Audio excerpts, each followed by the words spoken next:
top opens up and you see a Rottweiler head sticking out and everybody loves it. But I tow her around when we're doing long trips. Oh, wow, yeah. The first thing I see is the workstation here. Look at that. What do you guys do to afford your travels? It's like RV Survivor. Exactly what it is. So you went with RV Mattress from Brooklyn Bedding, Yep. and so how do you like it? It's been fantastic. Again, more hidden space. It was dead. So, it was absolute dead space. Why did you pick Florida as your domicile? Front storage. Front storage. What do we have in here? Oh, we have a whole lot of. Wow. So would you say that's your biggest mistake? Oh yeah. Yes. Yeah. Okay. I do have a close second. Oh, I said this jack is jacked. And he's like, what are you talking about? What advice would you have for people that are looking at this lifestyle and, you know, how can I do my job remotely, talk my boss into it? You can do the nomadic lifestyle and still chase the corporate dream, the ladder if you want to do it. That's your other channel, right? Right, exactly.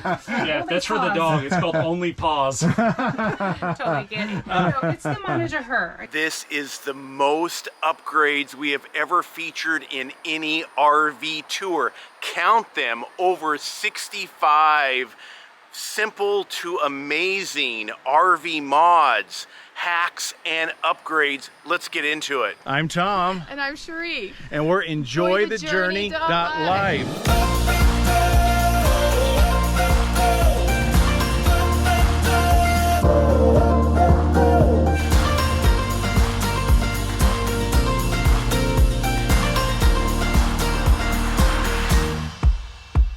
We are at the big 2023 Tampa RV show and happen to run into Chris and Martha, Venturesome Couple, for another, I mean, just crazy out there upgraded RV. You guys have an Alliance. What exact model of Alliance? We have the Paradigm 340 RL, which is a Okay. traditional fifth wheel, almost the same platform everybody has.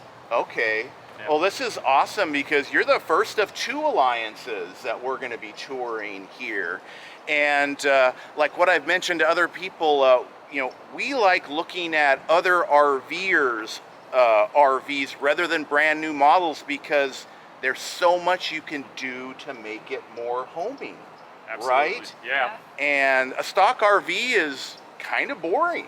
I agree completely. Yeah, Chris and I, we look at stock RVs as like a blank canvas. Right. And we go in there like, what can we do? And we just kind of have a vision and just go with it.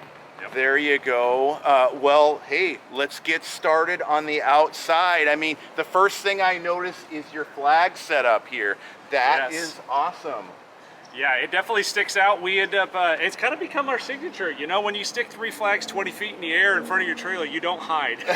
Sure. So we did upgrade. One of the first things we did was get rid of the rigid pin box that it was originally on there, and we went to a MORryde pin box because it has a rubber torsion and it gives a lot more movement. So it helps us quite a bit on the chucking and bucking, and it works out really well, as you mentioned, with our flag setup. So we were able to lock that into our king pin and then display our flags and keep them up out of the way. That is super cool. We are due for another Kingpin update, upgrade. The one that we have, like, it makes contact with the sides of the truck when you turn too tight. And it's like, wait a second, that's not working. So we're going to have to do something else. But great. Obviously, one of the first things you probably upgraded, right? Oh, absolutely. We started with that. The other thing we did, which is kind of a hidden little gem, everybody gives us a hard time about, but this little cord keeper, it's a little magnetic thing that sticks under here and it keeps everything up out of the way. So we wanted to make things as convenient as possible and make it so that when our dog's running around, she's not tripping over anything and unintentionally pulling the emergency brake on this trailer. And it keeps it out of the weather so it's not dangling down in the dirt, getting water in there. So it's a safety feature too. That's great. I first saw that yesterday, and I had never seen one before. Yeah. So we've been using it for a year. Cool. It works well. I gotta break in here really quick. I can't wait any longer. I'm gonna surprise Cherie with a brand new RV mattress from Brooklyn Bedding. Thanks to them for sponsoring this video. What in the world? Surprise! If it's something big, we don't want it. It's a new mattress. Oh, really? Really? Yes. Tell me why. Just why. I don't understand. I've been doing all these RV tours with other Right. RVers, and like nearly all of them have been raving about that's RV Mattress right. by Brooklyn Bedding. I was going to say, you've lost your mind. Including today's video with Chris and Martha. They'll be talking about their Brooklyn Bedding mattress, RV mattress, coming up later on in the video. So are you excited to try this out? Let's do it. All right, let's get the old one out of there. Ready?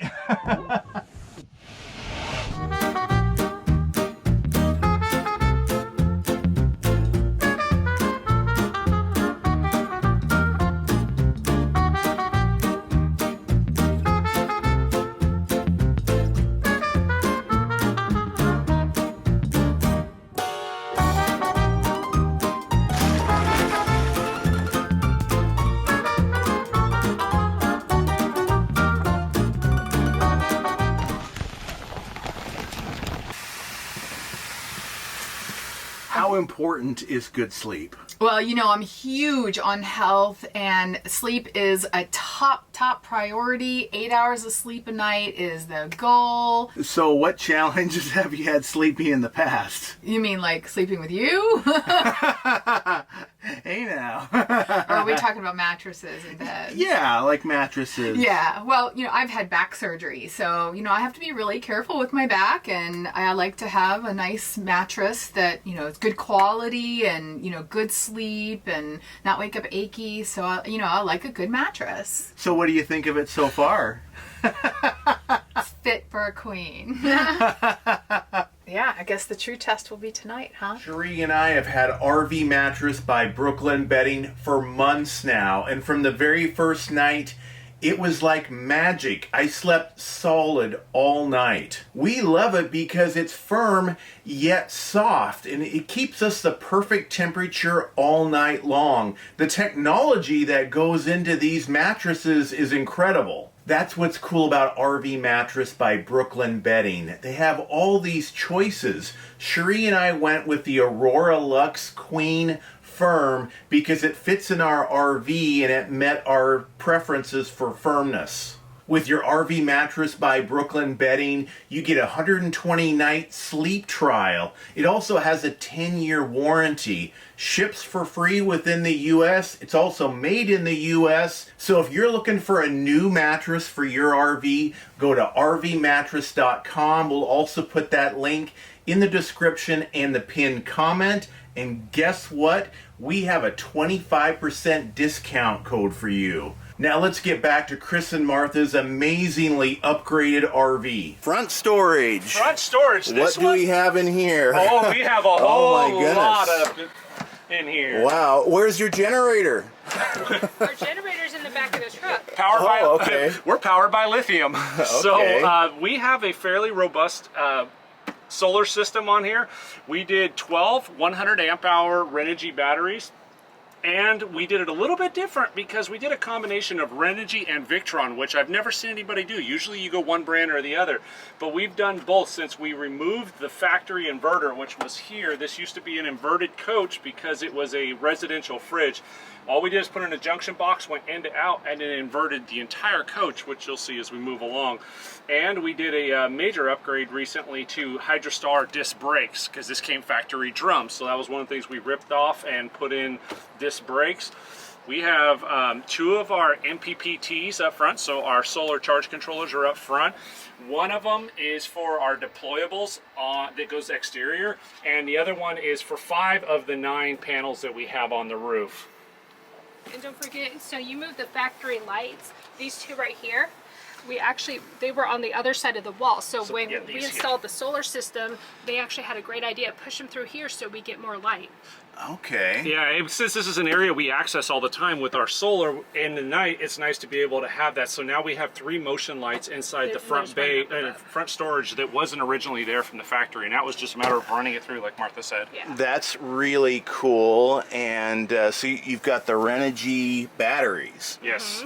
Okay, how do you like those? They work really, really well. So what we did is we did 4 sets. So we ran it in series parallel. So we have 300 amp hours on 4 different sets, and then ran them to their individual controllers on the, or excuse me, on-off switches on the inside.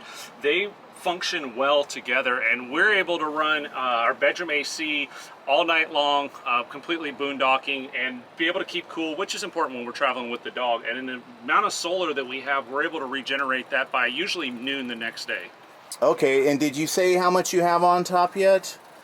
No, I haven't. Okay. So on the roof, we have 2,280 amp hour, or excuse me, 2,280 watts, but we also have 2 deployable panels, which is an additional 600. So we have 2,880 watts of solar between what's on the roof and what goes on the ground. Okay, Yeah. cool. I just asked him, honey, when we put solar in, can we just make my coffee pot work? And I took that as go all in. Everything's got to work. Right, and for us it was overnight air conditioning. Yes. And we have about half of what you've got, and we're getting ready for another upgrade.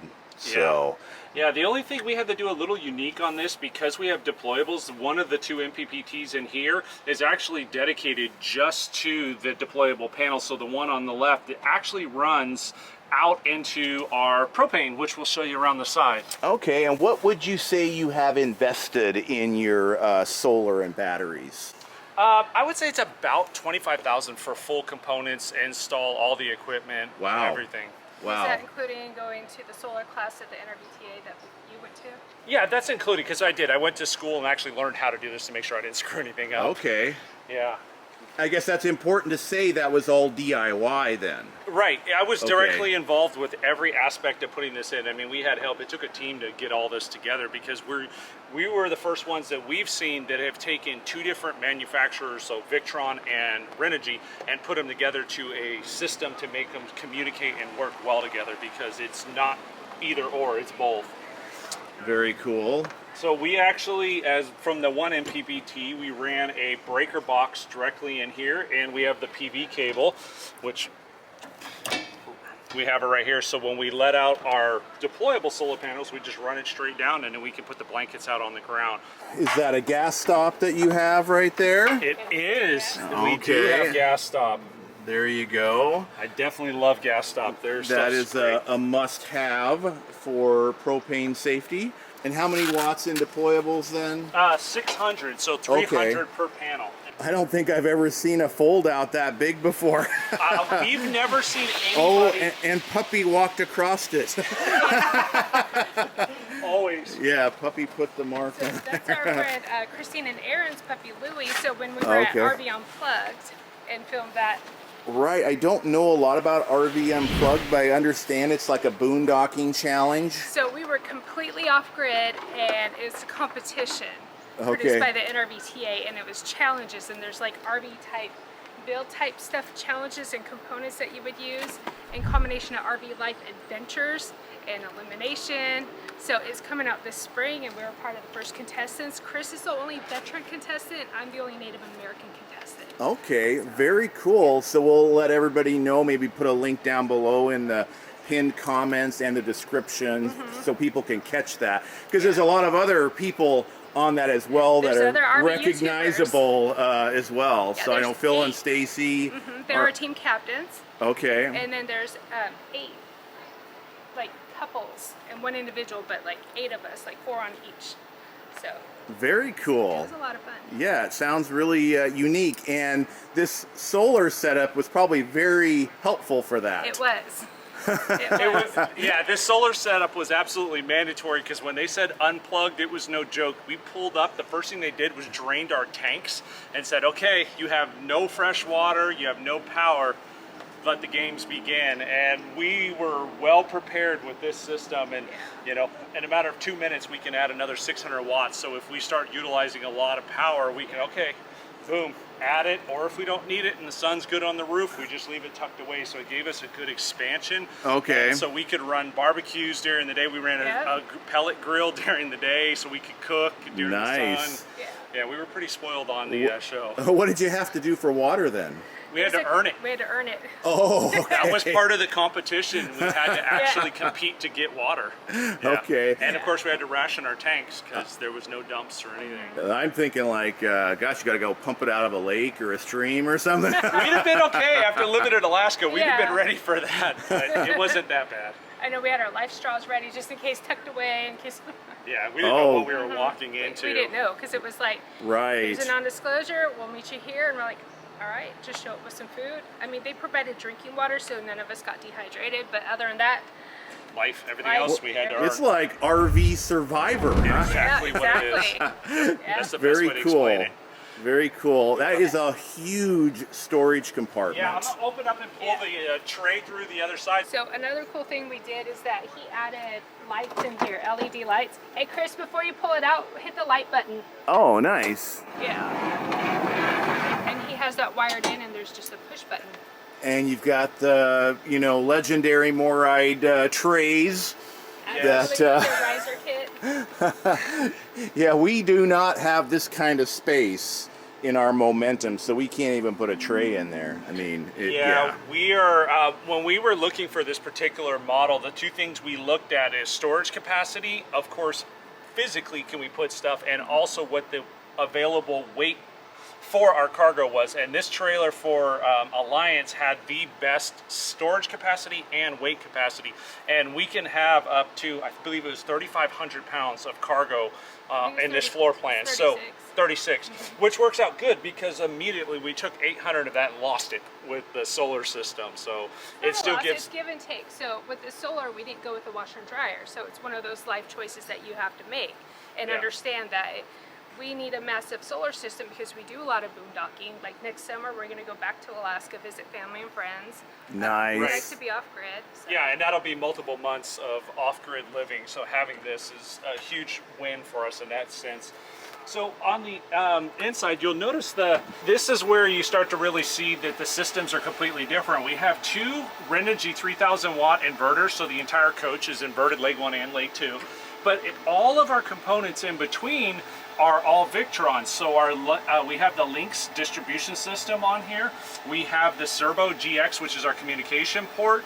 We have the Smart Shunt. So everything that's happening with this system is being monitored through Victron, and everything that's being powered is through Renogy. And so it was quite a process to make sure that everything could communicate well.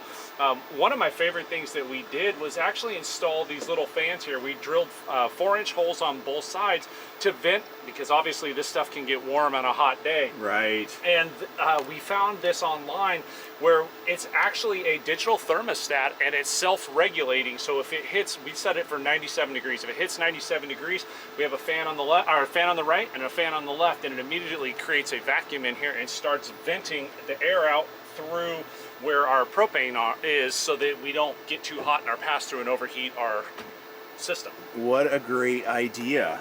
So you're gonna have to tell them why you have hot pink duct tape of mine that says no. Do not shut off ever. Ever. So when we designed this, we made sure that most of the stuff that we put on leg 1, which is this one, the no one, are things that we absolutely had to have running no matter what. It runs our fridge, it runs our furnace, it makes sure that we have outlets that work in our bedroom. So this one, no matter what, becomes the most important unit, and this one never gets turned off. But if there's situations where we really need to shed load, we can turn off leg 2 along with some breakers and really minimize how much of a draw and to maximize the life of our battery. So no means never. Never turn this one off. Yeah. And the other thing that we did on this system that I found I wanted to do was I didn't want to do anything with fuses, so we did absolutely everything with breakers, so that if anything trips, we're able to reset it versus having to carry around gigantic, 300 amp fuses. Well, that is unique. I have not heard of that for a solar and battery install, and everything's cool with that. Yeah, we have, so up there, let me kind of point here. Actually, maybe I'll do it with this. So right here, we've got the breakers coming off the roof for our solar panels, so we can shut it off ahead of time. We've got the on-off switches for all the batteries here, and then we have individual breakers for each MPPT, which we have 1, in here for our external, and like I said, the 2 up above. And then we also did big ones right here for our 120 volt, so we're able to shut it off before it goes in. So every individual component on our solar system can be shut off for maintenance without having to disconnect anything, as long as you, of course, test it to make sure you're not hot. Wow, very impressive solar and battery install. That is awesome. So in space in here is prime. So they had this wall at an angle.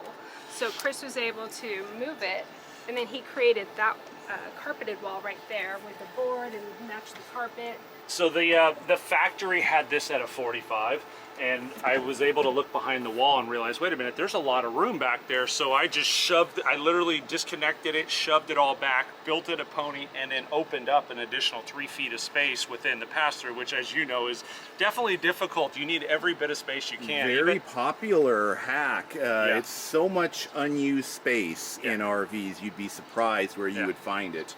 One of the first things I did after getting Starlink, which that's one of our many components that we use for internet, I actually ran, by taking the wall off, I was able to run the Starlink antenna cable through behind the wall, and actually drilled in through our coffee bar and ran it directly into the inside of the coach. So the only external port for Starlink comes through here, which was built by the factory, and we run it there, and then everything else is able to run into our internet setup inside, so that we don't have to worry about it as much. When we go to pull the cable down, all I do is walk it down, reel it up, set it in here, and I don't have to disconnect it. It always stays attached to their router. That's a cool hack. Yeah, That's one of the biggest things for us. We're not afraid to drill holes in here and fix things and just customizing it for storage and limiting how much movement we have to do as full-timers. It's nice to be able, okay, I got a cord reel, I'll just wrap it up, put it away, versus having to disconnect something and take it apart. Anytime that I can find a way to make efficiencies on my system, we want to do that so that we don't have to spend as much time setting up and breaking down, which, you know, travel days are bad enough, let alone setting up. Yeah. Right, we love those hacks that save time, because set up and tear down is something we all have to do, but if you can shave a few minutes off somewhere, that really adds up. And with the MORryde tray, it was important for us to get the riser kit, because it gives you, what, like 2 inches? So what we do is on travel day, we tuck our flags, roll them in, and put them underneath the tray to keep them safe. Oh, cool. Yeah, it gives us a lot of storage underneath, and it's that oddball long stuff that you're always going, what do I do with this? Right. And the other thing we did is we found these gigantic Velcro loops, and I actually screwed these into my aluminum subframing, and this is where our pole for our Starlink goes. So we suspend that on travel days with the Velcro to get it up out of the way, because the pole is 25 foot long, fully extended, but it only shrinks down to about 6.5 feet. So I needed somewhere long to get it out of the way. We have, it's a 101-inch wide body? Yeah. Yeah, so.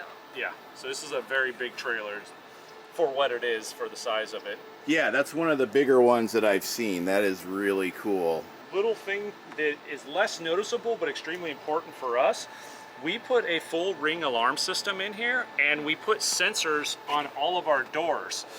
We've never had any problems, but unfortunately we've heard of people that have had problems, and we want to protect our investment when it came to our solar system. So we put sensors on all of our doors, and anytime it opens up, we immediately get a notification, and it helps quite a bit. The other part of the ring that really helped is they have the freeze and water sensors, and we put those in anywhere that we have water. Sinks, bathrooms, back behind the pass-through, under the shower. So you've watched the rest of us have flooded RVs, and We're taking notes. Thank you. It's like, oh, you know, we just put this down here, you know, that'll let us know when there's a leak. So yeah, very smart. And along with security, so we've had our coach rekeyed with Bauer locks, and they also make padlocks.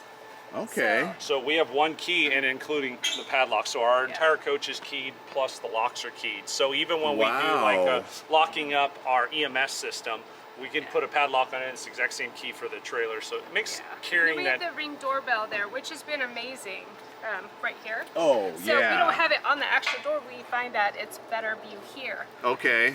which is great because we go to a lot of like rallies and events, and we have friends come over. So they come over and they like to mess with us, and they're like, "Hey!" And I'm sure everybody's going to want to know, how in the world did you mount that? Command strips. Ta-da! Okay. Velcro command strips. The only thing you can't forget to take it down when you leave. Right. Not gonna ride that way. Nope, but it'll stay up and it won't hurt your fiberglass wall at all, and the command strips work real well for the ring. And by positioning it here, we are able to utilize as much of a view as it'll give us. Then your friends mess with you and do this, and then like, whoop, like destroy it, walk off with it, like, oh, they'll Yes. never find their camera They'll again. never know. As So- we're watching on our phone, really.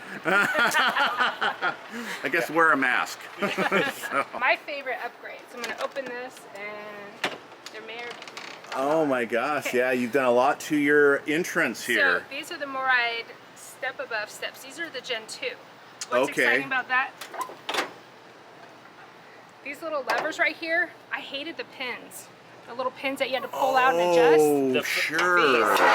You push the button, Oh, nice. so when you go ahead, and when you put your stuff out to level it, all you have to do is put it down. You hit the 2 pins and you're done. Yeah. That's Nice. it. So there, you don't have those little cotter pins to shove in anymore. So they're And lightweight, and now you don't have to have that little thing right here to push and turn and make sure it locks. It stays there. Yep. And Wow. then it has the little handle and then the motion activated lights. MORryde. Those are great because we walk Callie in the evening, and we don't want this light up here on because then all the bugs come up there and then you get them Sure. in your coach. well, leave it up because there's Wow. something else we wanted to show. Yeah, that's the first I've ever seen those right there. Yeah, Very cool. this is their new 2nd generation setup, and I'll tell you, it was a game changer for us because I used to get so frustrated dealing with those little cotter pins, pushing them in, and then having the lights underneath, the motion lights work out really good because, as we all know, you get in the South, anytime the summer's around, boy, the mosquitoes, the bugs, the gnats, and Yeah. anytime we'd have our over door light on, we would just attract bugs. So now we're able to leave the lights off, and as we approach, this lights everything up. We get in, it shuts itself off, and it stops from attracting the bugs.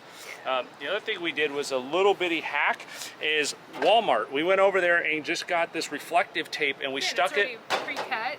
Yeah, it was pre-cut, pre-done, so we stuck it on the side. So when we're going through, like if we're stopping at a truck stop going through, if they don't see it and it's dark, they could run over our stairs. Right. This at least gives us a chance that they won't hit it if they do see it. The other thing we did was here.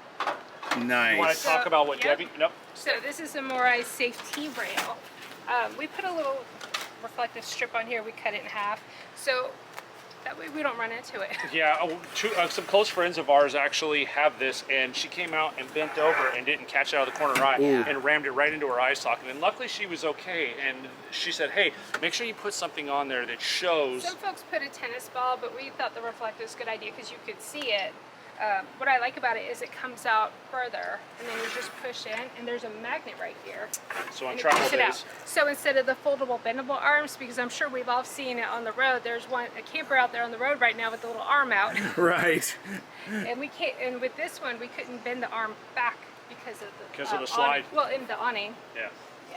Yeah, so when the slides in, the awning was in the way, so we had Okay. to go over the door, where a lot of times if you can spin it backwards, then you're going with the wind, it's not a problem. And plus the placements of the steps too.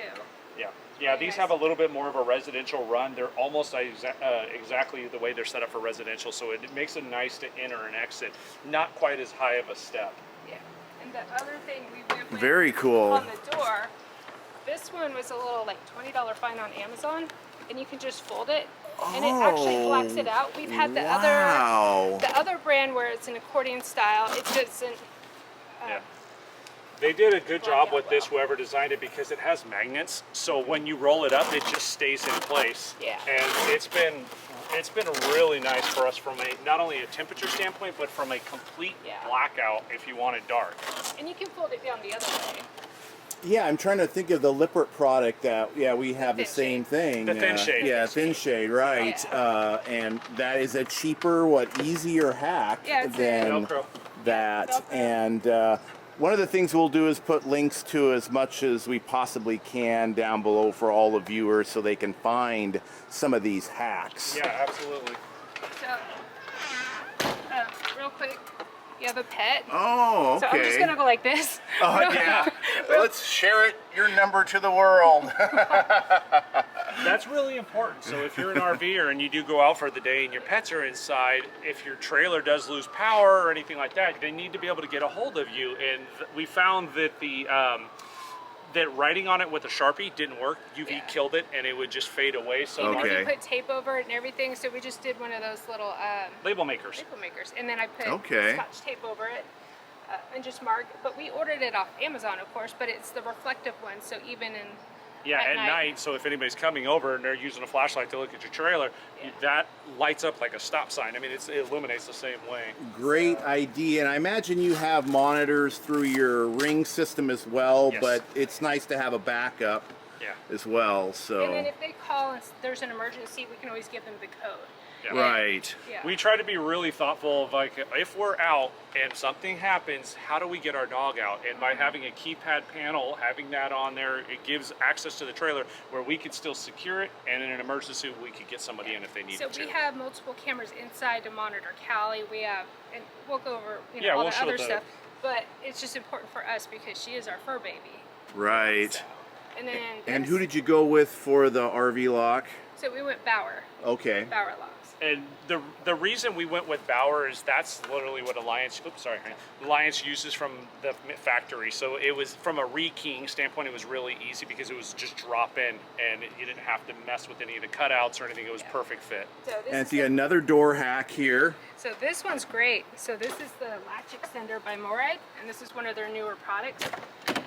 So it just opens it instead of there. Cool. So Chris calls me vertically challenged or fun size. So it's a lot easier for me. And then he finds it. So Callie will come up when we walk her and she'll wait at the second step because she knows if she's at the second step, we can open the door and she just goes right in.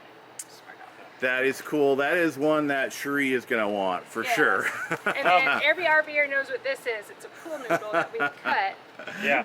This we found is really important because, back up, when this opens, now you have a protruding handle that goes up against your wall. So by putting the pool noodle there, it makes sure that this handle doesn't smack into the side of your fiberglass. Right, there you go. Okay. And we use Velcro to keep it on. Do you want to talk about our cool travels? Little hack. So, one other thing on your solid steps, do you have some kind of lift assist at all with that as well, or is it just the full weight? It's just...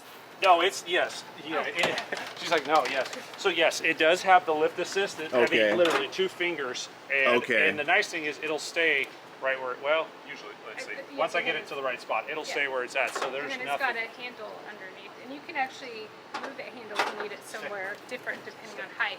Because they're quite heavy without that. Yeah. Surprisingly. Yes. Yeah. If you are brand new to Chris and Martha's channel, Venturesome Couple, you can scan this QR code right here. That will get you subscribed to their channel. If you're brand new to EnjoyTheJourney.Life, Tom and Cherie, you can scan this QR code right here. That will get you subscribed to our channel. That way you catch all of our videos as they get released. We'll put those subscribe links down below in the pinned comment and the description as well. So our travels. Okay, I started off in Alaska. That's where Chris met me. That's where he picked me up. I told him I'm military issued. I was a military brat. And a military She's a spouse. souvenir. She's a souvenir. So I'm from Juneau, but I was living in Anchorage when he was stationed there with the Air Force. And he's from somewhere else where he couldn't help where he was born. California. Thanks, honey. But, so with us, it was important to get a map of course, the U.S. and Canada because we've done so many travels through there with our RV. We started off with a travel trailer. Yeah. We had a toy hauler. Now we're in a traditional 5th wheel. Okay. And these are what you see in here is where we've camped. So we only put the states, our version is we only put the states on our map if we physically slept there. We had to at least sleep a night in the state. Alaska has been an awesome one because we've actually done the Alaskan-Canadian Highway round trip 5 times. So, and we're going to get back again next year. Yeah. And what we do as we travel is we try to come in, every time we go back or forth to Alaska, you'll notice there's kind of key points. We try to come into a different entry within Canada every single time so that we're seeing something different as we travel through both the United States and through Alaska. Yeah, we're going to go again next summer with a group of friends that said, hey, can you take us through? We're like, sure. It'll be fun, so we get to talk about that. So that touches on a great point about how do you count a state? Let us know down in the comments, how do you count a state if you've actually been there? We personally, or I should say I did, Cherie was not in on it, but I said, yeah, if you are in it for any length of time, we count it. But some people, I think they've even, like, it's a week, you gotta be a week there. Yes. And so let us know down in the comments, is it sleeping one night? That's you guys, is that right? At least one night. Okay. Yep. And yeah, how do you count a state in order to fill in your sticker map or however you're marking your journeys? Let us know down in the comments. So this is one of those Lippert screen defenders. Oh, the right screen here. defender, right. So because we have a Rottweiler, and then we have one of these little bars to help the handle to close it, and then the slingshot by Lippert. Right. Which is nice. We just got it. We actually won it at a rally this past fall. Just Okay. finally put it on, and we're like, why didn't we do this before? So. Yeah, all of that are like must-haves for your for me, RV it's like door. to me, it's one of those items. It's like, why doesn't the manufacturers just do that right away? Like for a pet, screen defender, slingshot, and a door handle, done. It seems like it should be there. Right, definitely. Go for it, Martha. You can explain why. Oh, we I have... see. It's some form of exercise. It is. So this is one of my favorite machines. It's a Concept 2 row machine. Chris and I were real huge into CrossFit. He was actually diagnosed with type 2 diabetes in January of 16, which caused us to really reflect and think, okay, how are we living? We weren't exercising anymore. We were being sedentary, not paying attention to what we're eating. And so we tuned into that, found CrossFit, and just started eating healthier. We both shed over 75 pounds. Wow, now, I'm still on my weight congrats. loss journey. I've had 2 ankle surgeries, and my mom had passed in a horrible way, and it just, I'm an emotional eater, so I have an unhealthy relationship with food that I've been working on. And so, and Chris helps me because he's a certified L1 trainer for CrossFit. Yeah. So. Yeah, and for me, it was pretty. It's pretty heartbreaking and humbling. At 35 years old, I went into the doctor's office and said, I don't feel right. I'm lethargic. Something's not right. They ran my blood work and they said, well, you have 2 choices. You're either going to have to eat right and exercise, or we're going to medicate you till you die. And that was my doctor's exact words. And at 35 years old, I got put on an aspirin regimen for my heart. I got put on blood pressure medicine, diabetes medicine, cholesterol, like you name it. I was on, like, it looked like a pharmacy walking out the door at 35 years old. And I said, okay, well, something's got to change. And so I had a good friend that owned a CrossFit gym, and I was like, I don't know anything about this. And for those that don't know, CrossFit is just high intensity interval training, so it's just a way to exercise. We fell in love with it, and then within 1 year I was off all meds, and it's been in 6 years now, and I haven't had to have any medication whatsoever, and that's just through eating right and exercising. So when we travel, it's a little bit cumbersome. This travels with us on the bed, but we carry a lot of gym equipment with us when we travel because we want to be healthy. That is, that's quite a piece of equipment. So and normally people say, why don't you just go run around the campground? I've had 2 major ankle surgeries, and the second one I severed a tendon, and I actually have nerve damage in my foot. So there are times where I'm walking a lot, too much, and then it's just my legs all numb and I can't. So this right here, it allows me to get in a great cardio workout, a full body workout, and it's not that heavy of a machine, and it comes apart in 2. So. And Chris, I had very similar thing. Went into the doctor's office. I was around 20 years old, maybe early 20s, but type 1 diabetic. So you were going the opposite direction. You were dropping too low. Yeah. Well, actually, I was too high. Oh. But yeah, on insulin now, but drastically changed the diet to keep the insulin low. Right. So. Yeah, and I looked at my blood work. I'm like, oh, look at me, I'm pre-diabetic, and my doctor didn't even care to tell me. Yeah, So they missed it. So missed it. yeah, we're very fortunate. So we take, that's part of, like, with our logo, Venturesome Couple, we actually have a barbell in the bottom of our logo, and that's just kind of paying homage to, like, not only do we want to enjoy the travel life and be out as RVers, but we need to be healthy enough to really enjoy it, and we wanted to do it while we have our health. So we've just made that a priority, and that's something that we just take very serious. That's a great message. We have shared something similar. You got to take care of yourself if you want to go out and take advantage of all the amazing things to do and see around us. So that's awesome. That's a great example, guys. So we've been bouncing around Florida since since right about Thanksgiving. Yeah. So we've been exploring. I mean, we became domicile residents here in 21, and every winter we come back to Florida like a lot of snowbirds do. Never thought I'd be a snowbird in my 40s. So we have a daughter that's 21, almost 22, so we love to spend the holidays with her. Yeah, so we get it everywhere we can, and when we leave here, we're actually heading down to Key West. We're gonna go spend 3 weeks in the Keys. So that's nice. Yeah, love the winters in Florida. Love it down there. And so why did you pick Florida as your domicile? Our daughter. Yeah, our daughter did. We were in Alaska, like everybody else, binge watching YouTube in December when it was freezing cold, and we decided that we were going to go full time. And our daughter was working for Disney pre-COVID in Disneyland in California, and when that shut down, it forced her to go unemployed. So she moved home with us to Alaska, and she said, "Well, Disney World's opening back up. Can you pick up your RV anywhere?" So we said, "Sure." So we decided to pick our RV up here, and at the same time moved her from Alaska down to Florida. And we were waiting on our RV to be built because in 21, when there was so many problems with manufacturing getting parts, we ended up spending 7 weeks longer than we anticipated waiting on the build. So we were in an Airbnb and just started exploring and fell in love with it, and decided we want to be here. Yeah, we got her an apartment. She was in college, working part-time at Disney until she went full-time, and so we're paying for her apartment. We're like, Airbnb is expensive. We're paying like $3 grand a month. We're like, it was half the price to get her an apartment, and we just literally flopped in her living room. Yeah. 1-bedroom apartment, and we got a storage unit, and when we got the coach and all that, and then we were full timing for a while, and then her apartment rates were going up, our storage unit rates went up for just a 10 by 10. It was cheaper for Chris to use a VA loan, so we bought a home base. Yeah. We called it our flop house or vacation home because we only come there like for Christmas. Yeah. And our daughter lives there with her boyfriend, and they have a cat, and then every now and then we'll take our Rottweiler Callie and leave her there with sister. We have a pretty amazing travel schedule. We usually New Year's we're in the RV, that kind of starts our year, and then we don't come back until Thanksgiving. Yeah. So we're on the road nonstop. So we say, I don't know, we're full timers, most timers, any timers. Yeah. Sure.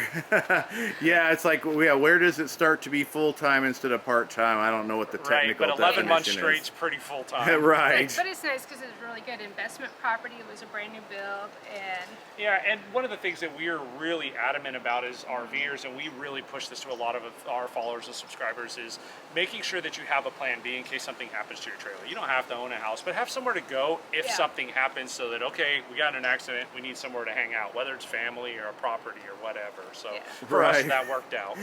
So don't burn your bridges with your friends and family when you leave. Exactly. You might need to grab a couch at some point. Couch surfing's a must sometimes. Right.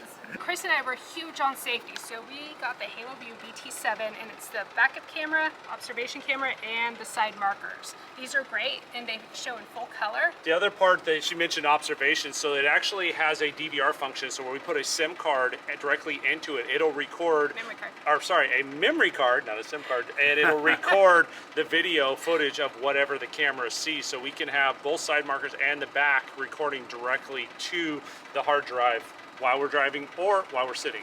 Yeah, he says SIM card because we have a lot of internet options, so he's our internet guy. That is really cool. Yeah, what I love about the backup camera, it actually has audio. So if I'm back there saying, hey, back up, stop, he can actually hear me, or if we're back into a spot and you hear like little kids or something, then you're able to stop. Yeah, and there's no lag on it, which is nice, so if she tells me stop, I hear it right away. Yeah, wow, I have never heard of a backup camera system with audio. Yeah, and when we adjust it down for travel day, normally we have our bicycles with us, but we didn't bring them this time. We actually turn the camera down a little so we can keep an eye on our bikes. Wow. Yeah. That is really cool. Might have to check out that for myself. It's a huge upgrade to a factory suspension, so it's the MORryde CRE or CRE 3000, so it's the 3-inch travel with the rubber bushings. It also has the X Factor cross braces, so they reinforce the shackle hangers by putting a V in it and welding that in, and then they welded and bolted a rod that runs, or a bracket that runs the full length of the coach on both the second, third, and fourth hangers, so that when you turn, you're not getting any suspension flex on your shackle hangers, which is one of the biggest areas that fails. So we have a rod that connects both ends, plus we have 3-inch suspension travel. We also have 8,000-pound springs, even though they're sitting on 7,000-pound axles, because a lot of the trailers, the springs go flat, the axles usually don't have a problem. So we went quite a bit bigger on all of our suspension system to make sure that the trailer, even within weight, doesn't fail. Yeah, and one of the upgrades we would have done, but Alliance, it comes standard, is the MORryde CRE or CRE 3000. So. Yeah. So we have the little Lego blocks like everyone has in the little A-frame, and we put it right underneath the frame. So we joke about it because we don't have a washer and dryer, but we say if our trailer's rocking, it's because Callie's chasing her tail. Yeah, and this is one of those little hacks that we love, because the way the Lippert auto level system is set up is they only have 6, we'll call it landing gear. Right. And you have 13 feet of overhang behind your rear axle to the back. And we have a couch right here and a couch on the other side. So it becomes a little bit of a teeter-totter. So by putting the stacking blocks with the small A-frame right on our trailer hitch, we in essence give ourselves 8 points of connection, not counting the tires. And it really keeps the rattling and shaking of the trailer, because we have a 110-pound Rottweiler. And when she jumps back and forth, the whole trailer rocks. This helps a lot. I bet. No, that's great. I actually have not seen anybody do that yet, so that's very cool. You want to tell them about your brake light? Oh yeah, I forgot all about that. This is amazing. All right, so when we travel, we have e-bikes, and we bought a hitch that's rated for 5th wheels, so it's specific for the e-bikes, and we have them back here. And the problem is the hitch with the e-bikes takes up most of it. You can only see part of our LED lights. Well, I needed to find a way to increase the visibility on our travels, so I found this LED light strip. It's actually made to go on the back of pickup trucks. And the nice thing about this one is it's turn signals and it's brakes. So the factory came with a towable setup, so it's got a 4 flat from the factory. So all I did was plug into it. So when I hit my brakes in my truck, it illuminates this. So I put my blinkers on, it illuminates it, and it sits above where the bicycles are. So now when you're driving, you have full visibility of my turn signals, my brake, along with the factory one. Yeah, and tell them what this is. So we like a nice, clean, finished look, and to protect the wires. Yeah, so I actually took a residential track that's made for running wires in the house, and all I did was clean it real good, and I actually ran it up across, and it protects the wires, and it cosmetically looks good, and you don't have a red, yellow, green, white wire running down your trailer. The only thing that I had to do a little different, because this was actually made to be flipped, and I wanted to hide it behind the ladder, I actually had to splice the wires and flip the left and right, because when you turn on the right blinker, the left one came on. Okay, So sure. we flipped that, and it worked good. This little piece saves our tail all the time. Our bicycle brake, our handlebar brake, if you bounce a lot, will smack it here. So we put the felt there just to keep it from getting messed up. There you go. Yeah, and that's, of course, that's the backup camera. The nice thing is you can grab the housing and rotate it all the way down or all the way up, depending on what you want to look at. That is cool, and you've got your Starlink on quite the pole here. So this is a WeBoost pole, and I actually really like it because it uses a VHB, so very high bond tape that sticks to it, and these pieces just slide into place. So all I have to do when I put it up is pop a cotter pin, and then this will, there we go, that'll come up and down. And then I'm able to put the pole up at the 2 points of contact and then extend the Starlink up as high as I need without actually intruding or mounting anything physically to the trailer. If I need to get this off, I can. It's just 3M tape. Yeah. And you can order replacements of those little holders. Ask me how I know.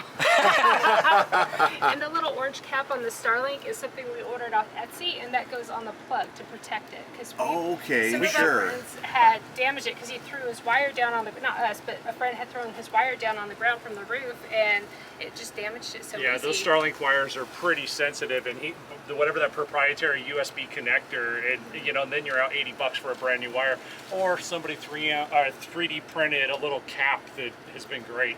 Okay, well, and how is your Starlink working here? I see we got trees up here right now. Are you getting a little bit of disruption? I do. I get just a hair drop every hour. I drop for 5 seconds is about what it's been, so not enough. Like when I'm watching TV, you don't even notice it because of the buffering, but when I'm on a conference call, I do know every now and then I'll drop for a little bit, and that's just, of course, the satellite's tracking. But having multiple internet sources helps quite a bit. I was going to say, I'm sure you have backup, so we can talk about that when we go inside. Yes. And of course, I have to talk about your Toy Story stuff back here. So our beautiful daughter started off, and she gave us Woody. Woody has lost his hat. It's on the road somewhere. Yes, on the road somewhere. And of course, Buzz, we got that, and then Jessie.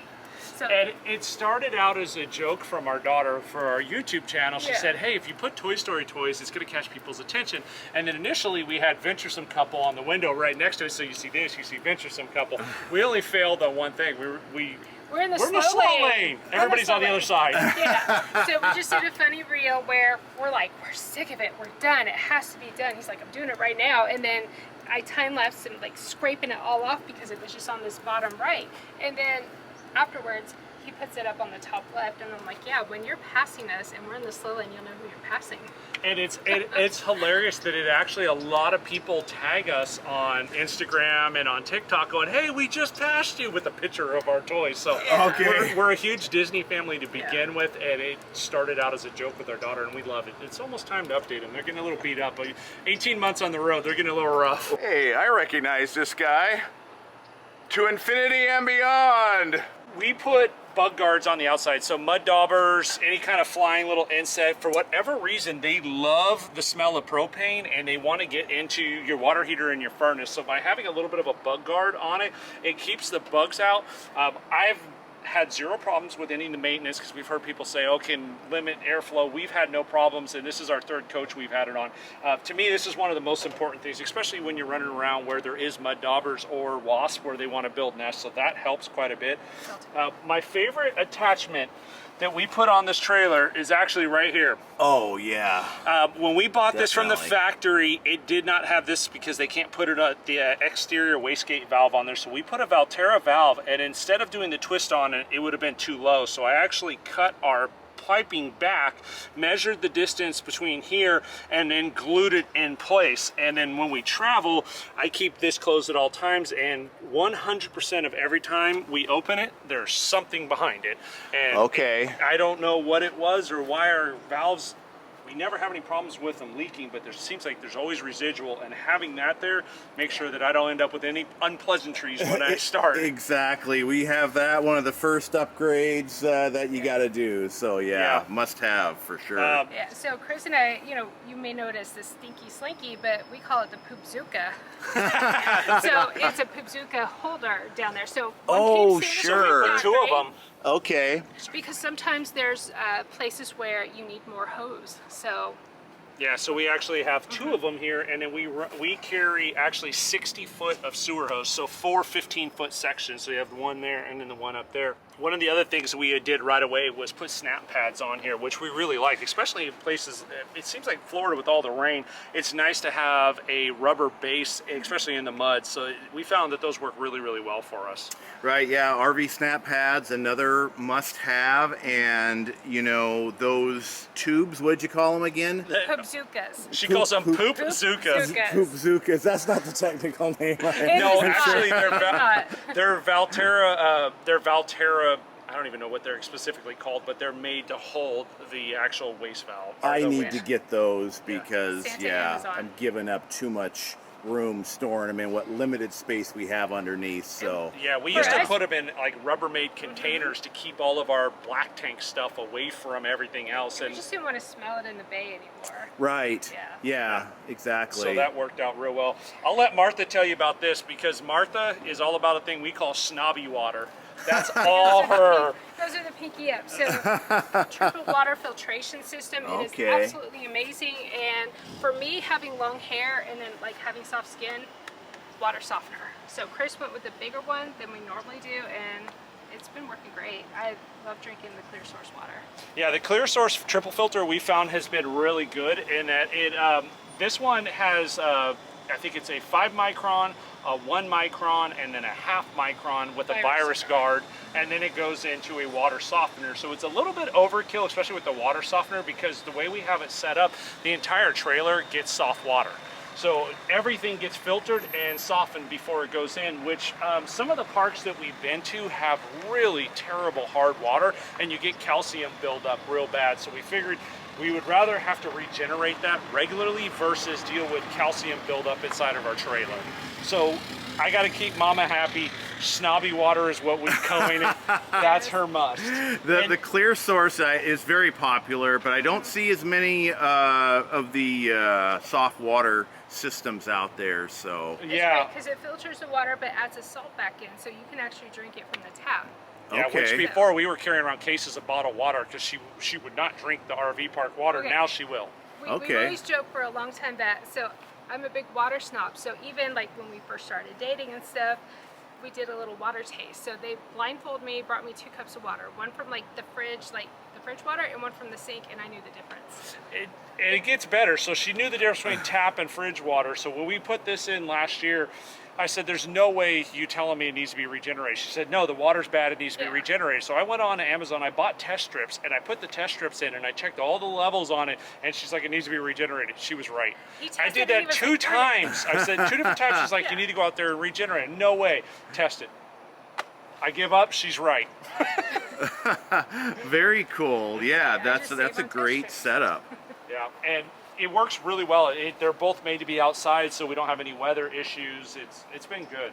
In here, we just did a flexible hose because we've tried different things with PEX and we just haven't been overly happy with it. So we just did a garden hose and then just run it right out the bottom because the factory had that setup. The other thing that I do, and I don't switch this out. So this little Save a Drop flow meter is wonderful when it comes to flushing my tanks. I like to do a back flush. Sometimes I'll just, let it run and let the cleaners do their job, the jets do their job. But when I'm actually back flushing, I reset this, I watch it, and then that way I can make sure I never go over 30 gallons, even though I have a 54 gallon. I don't want to flood it. So we put the little, that would be bad news. So we put the little Save a Drop on there. The other reason this comes in real handy is when we're done flushing, we add 5 gallons back to the tank when we put in our treatment, so that we make sure we're putting it, and that way our tank is never dry, because of course dry tanks equal poop pyramids. Exactly. Yeah, so that little thing worked out well. This little trick that I did here, just having a paper towel area has been a lifesaver for us, because inevitably things leak as you're connecting, disconnecting. To be able to just grab paper towels and wipe it up right away is good. Our little containers, this was Martha's idea, it's just our rubber gloves for doing the black tank. The little cardboard boxes that were sitting here would always just disintegrate, and she said there's got to be a better way, so she found these for me. I went all mom on him. Yeah, and then we hang the actual wrench for the Clear Source right there, and it stays there when we travel. We never have any problems at all. Yeah, oh yeah, this right here. So when we did the solar install, by pulling the lights off this wall, the front of our pass-through, and poking them through the other side, we needed a way to illuminate the inside of the trailer. So I found this 12-volt light strip set up on Amazon, and it's just an on-off switch, and we actually ran it behind, open this up, we have an access panel, which we love. This is a factory thing. So we ran the lights behind so we can see behind our Nautilus. So every time we hook, every time we hook up the trailer, I open this up, turn the light on, and look, and just to make sure nothing's leaking from rattling around when we travel. Sure. And if you look at the bottom down And there, then there's where the sensor is. That's yeah. one of the sensors that sits in the tray, and I keep that right next to the water pump because if anything's going to leak, most often it's going to be directly behind your Nautilus because you've got, what, 40 connections back there. What we'll do is I'll link to my flooded video and we'll show you actually why. That'll be down in the description or the pinned comment, but you'll see why you want to have a sensor like that. Not fun. This is a 150 volt, 100 amp, so 150, 100 MPPT, and this one is specific to our 320 watt panels on the roof. So we've got 4 320 watt panels that run into this one. We've got 5 200 watt panels that run into one up front, and of course the other one that runs to the 2 that go on the ground.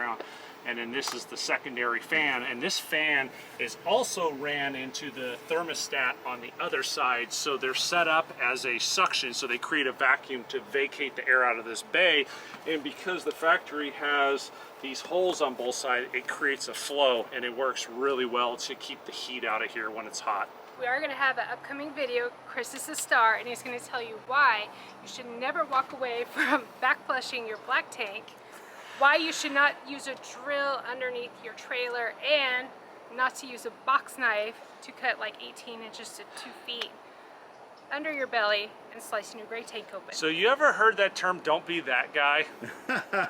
I was that guy. So we were stressed out last minute going into the starting the filming of the RV Unplugged television show that'll be coming out in March, and I came out to back flush and I didn't have the save a drop on there at the time, and I set the timer on my phone for 10 minutes, which is way too long. And I never do that, but I was out of my element, just stressed. And then one of the another owner that we knew came over, and we started talking, and we went over to his coach because he was cooking bacon, and I was just like a moth to a flame. Like bacon? Exactly. So yeah. Well, I I'm guess inside tucking things away. All of a sudden I know is that he runs in the trailer and he's like, "You're gonna fucking kill me." I was like, "What?" He goes in the bathroom, takes all the clean towels and throws it on the floor, and I was like, "Oh, we're getting ready to boondock for 2 weeks," and I just did all the laundry, and we don't have a washer and dryer in here, so I had to take everything and go back to the laundromat. So what I did is, by doing 10 minutes, I had closed my black tank drain. I had left the Valterra open because we were getting ready to flush, and it actually started running backwards out of our toilet into our floor, which is our bedroom area. And when I came over, it was actually running out of the bottom of our slide. So I immediately, of course, turned the water off, pulled the plug, ran inside to see how bad the water was, and it was running across our floor into our bedroom. So of course, after some choice words that got me in a whole lot of trouble, I had to come outside and actually, I actually lowered the front of the trailer and tilted it left to get all the water to run in one direction. I had to remove some of the stripping up front to let it drain, and then of course had to clean out all in here. And in the process, I'm like, oh no, I know I got water in the belly. So I ran back inside and I grabbed my drill, and I was just gonna poke some holes in the belly to let the water out. I was not thinking right, and I put the drill right through the belly and right through my front gray tank. And not only did I do it once, I did it 4 times. I poked 4 holes, and then I doubled down on just horrible. Ran back inside because I wasn't getting enough drainage, and I grabbed a box cutter, razor knife, and I came under and I slit my belly open, and I put so much pressure on it that I actually slit an 18-inch hole through the bottom of my belly. So we ended up having to drop the belly. We did a plastic weld, a water weld, like a epoxy on it, and then a 2-part epoxy on it, just to get us through the boondocking. Luckily, we weren't using really any water on the show. And then I had to, after the show was over, I had to crawl in here and eat a whole lot of crow, and I had to replace my gray tank, and I did it myself with some help because it's a 2-part process to get some help in there. Wow. So would you say that's your biggest mistake? Oh yeah. Yes. Yeah. Okay. I do have a close second. Okay. And I don't mind sharing. We're transparent. So Yeah. our close second, the very first day we were traveling with this trailer. So we had bought it And we went over to Indiana to switch out everything because we had our toy hauler, and then we switched everything over to this one. And we were heading, and we just hit Nashville, and I was pulling into a grocery store to get dinner, and it was dark, and there was a car coming out of the parking lot at us. And so I stopped on the road, and I went, oh, I'm good. And my initial instinct was stop, let him go, swing it wide to get into the parking lot because there was a curb. And I was like, yeah, I'm good. And I turned to go in, and I didn't realize what I thought was a curb. It was a curb, but just beyond the curb was about an 18-inch hole that was about a 3-foot diameter, and it was full of water. So it just looked like asphalt, right? Okay. Because it was black. I pull in, and my tires go over it, and my rear stabilizer jack catches the curb as my tire goes in, and I rip that backwards and up on my trailer on day one. Oh, We didn't realize it until man. we got to the RV park. Luckily, it was on concrete. I'm backing him in. I look at that, and I was like, oh no. She I was like, calls me on honey, the- you need to come out here. And of course, it's like, what? Blah, blah, blah. And so he comes out there, he's like, oh, I said, this jack is Jack. And he's like, what are you talking about? Keep in mind, we didn't eat. We're smelling dinner in the truck, and it's just like, we're tired. It was a long drive. Yeah, so day. that It was just- my first, the worst thing I ever did was the gray tank. The second thing actually happened in February this year. That was the Last year. but that was the stabilizing jack. And we're very fortunate, like all things with RVs. When you do something that breaks, it's just like, okay, first thing you do is take a deep breath because there's nothing on these things you can't fix. We got a hold of Lippert. They were amazing. Yeah. They sent out a tech in a few weeks. It took a couple weeks for them to get out, but they had to re-weld the mounts, redo the jack. It was a lot of work, but Well, and we They reached fixed out it. to our manufacturer because, well, I had to text him. I'm like, hey, please call Chris right now. He's seeing red. We broke the jack. And it was like, they called, hey, buddy. what'd you do? And I'm like, oh, I did it good. You did it good. Little did I know that I would do it one better and rip the, destroy the gray tank. But Yeah, FYI, if you reach out to your manufacturer, you can actually purchase parts. yeah, they were actually able to get me the stabilizing jack faster than Lippert was. So Okay. that worked out And good Lippert for had us. a mobile tech here in Florida, and we just paid mileage and his time. And Yeah, they welded a And he new fixed it. bracket and put it on. So yeah, those are the two biggest oops that we've had. And so did one of those already make a video and then Yes. one's coming up? Yes. yeah, so Gray Tank is coming up. We call this the Black Pearl because it had a peg leg. For a Yeah, little it's a pirate ship. It's got a peg leg. Well, we're kind of known for our RV mistakes. We put quite a few of them out on YouTube. So, which, it's embarrassing, but you save so many other people from making the same thing. That water one, I mean, that very important. So you don't want to not be and being distracted by Yes. talking to other people when you're doing something critical like that. So. Yeah, definitely Yeah. take your time and use that checklist. Yes, don't. Don't rush. A checklist and learn from our mistakes so Yes. you don't cause lots of damage. I noticed you guys don't have slide toppers. Yeah, we decided not to do it. Yeah, we've seen some in the campgrounds, and we like to kind of watch to see how everyone else has them. We've seen them flap, we've seen them like bow in with water, people putting a ladder up on the side and just putting a ball underneath just so it'll drain off. Yeah, and for me, it came down to the swiper seal that's on the exterior of the slides. We want to have access to it. I crawl up on the roof on a regular basis, and a few times I've found that seal didn't come all the way out, and to access that seal would be a little difficult with the slide topper. And if that seal doesn't come out correctly, you will get water on the inside of your coach. And it happened to us, literally like a week and a half ago. Yeah. I didn't get up there and check. So for me, I just like having the access to see what's going on with my seals and be able to walk it. And I blow it off every time before we leave. So Yeah, it's so just, we use a leaf blower, which I think most every YouTubers or RVers have, and Yeah. it's great to keep your slides clean. I saw that in your basement there. Yeah. And one other thing I thought of too, well, you won't be able to lubricate that up there either. Yes. Very easily. And I don't remember what the schedule is for that, but that's important. right. To You're supposed to keep do it those- monthly, and there's a bulb seal and a swiper seal on every slide, and you got to lubricate both of them so they don't get brittle, because then you end up with water in your trailer. Yeah, for us, Chris is a big calendar guy, so he puts it in our calendar as like a monthly reminder to do. Yeah.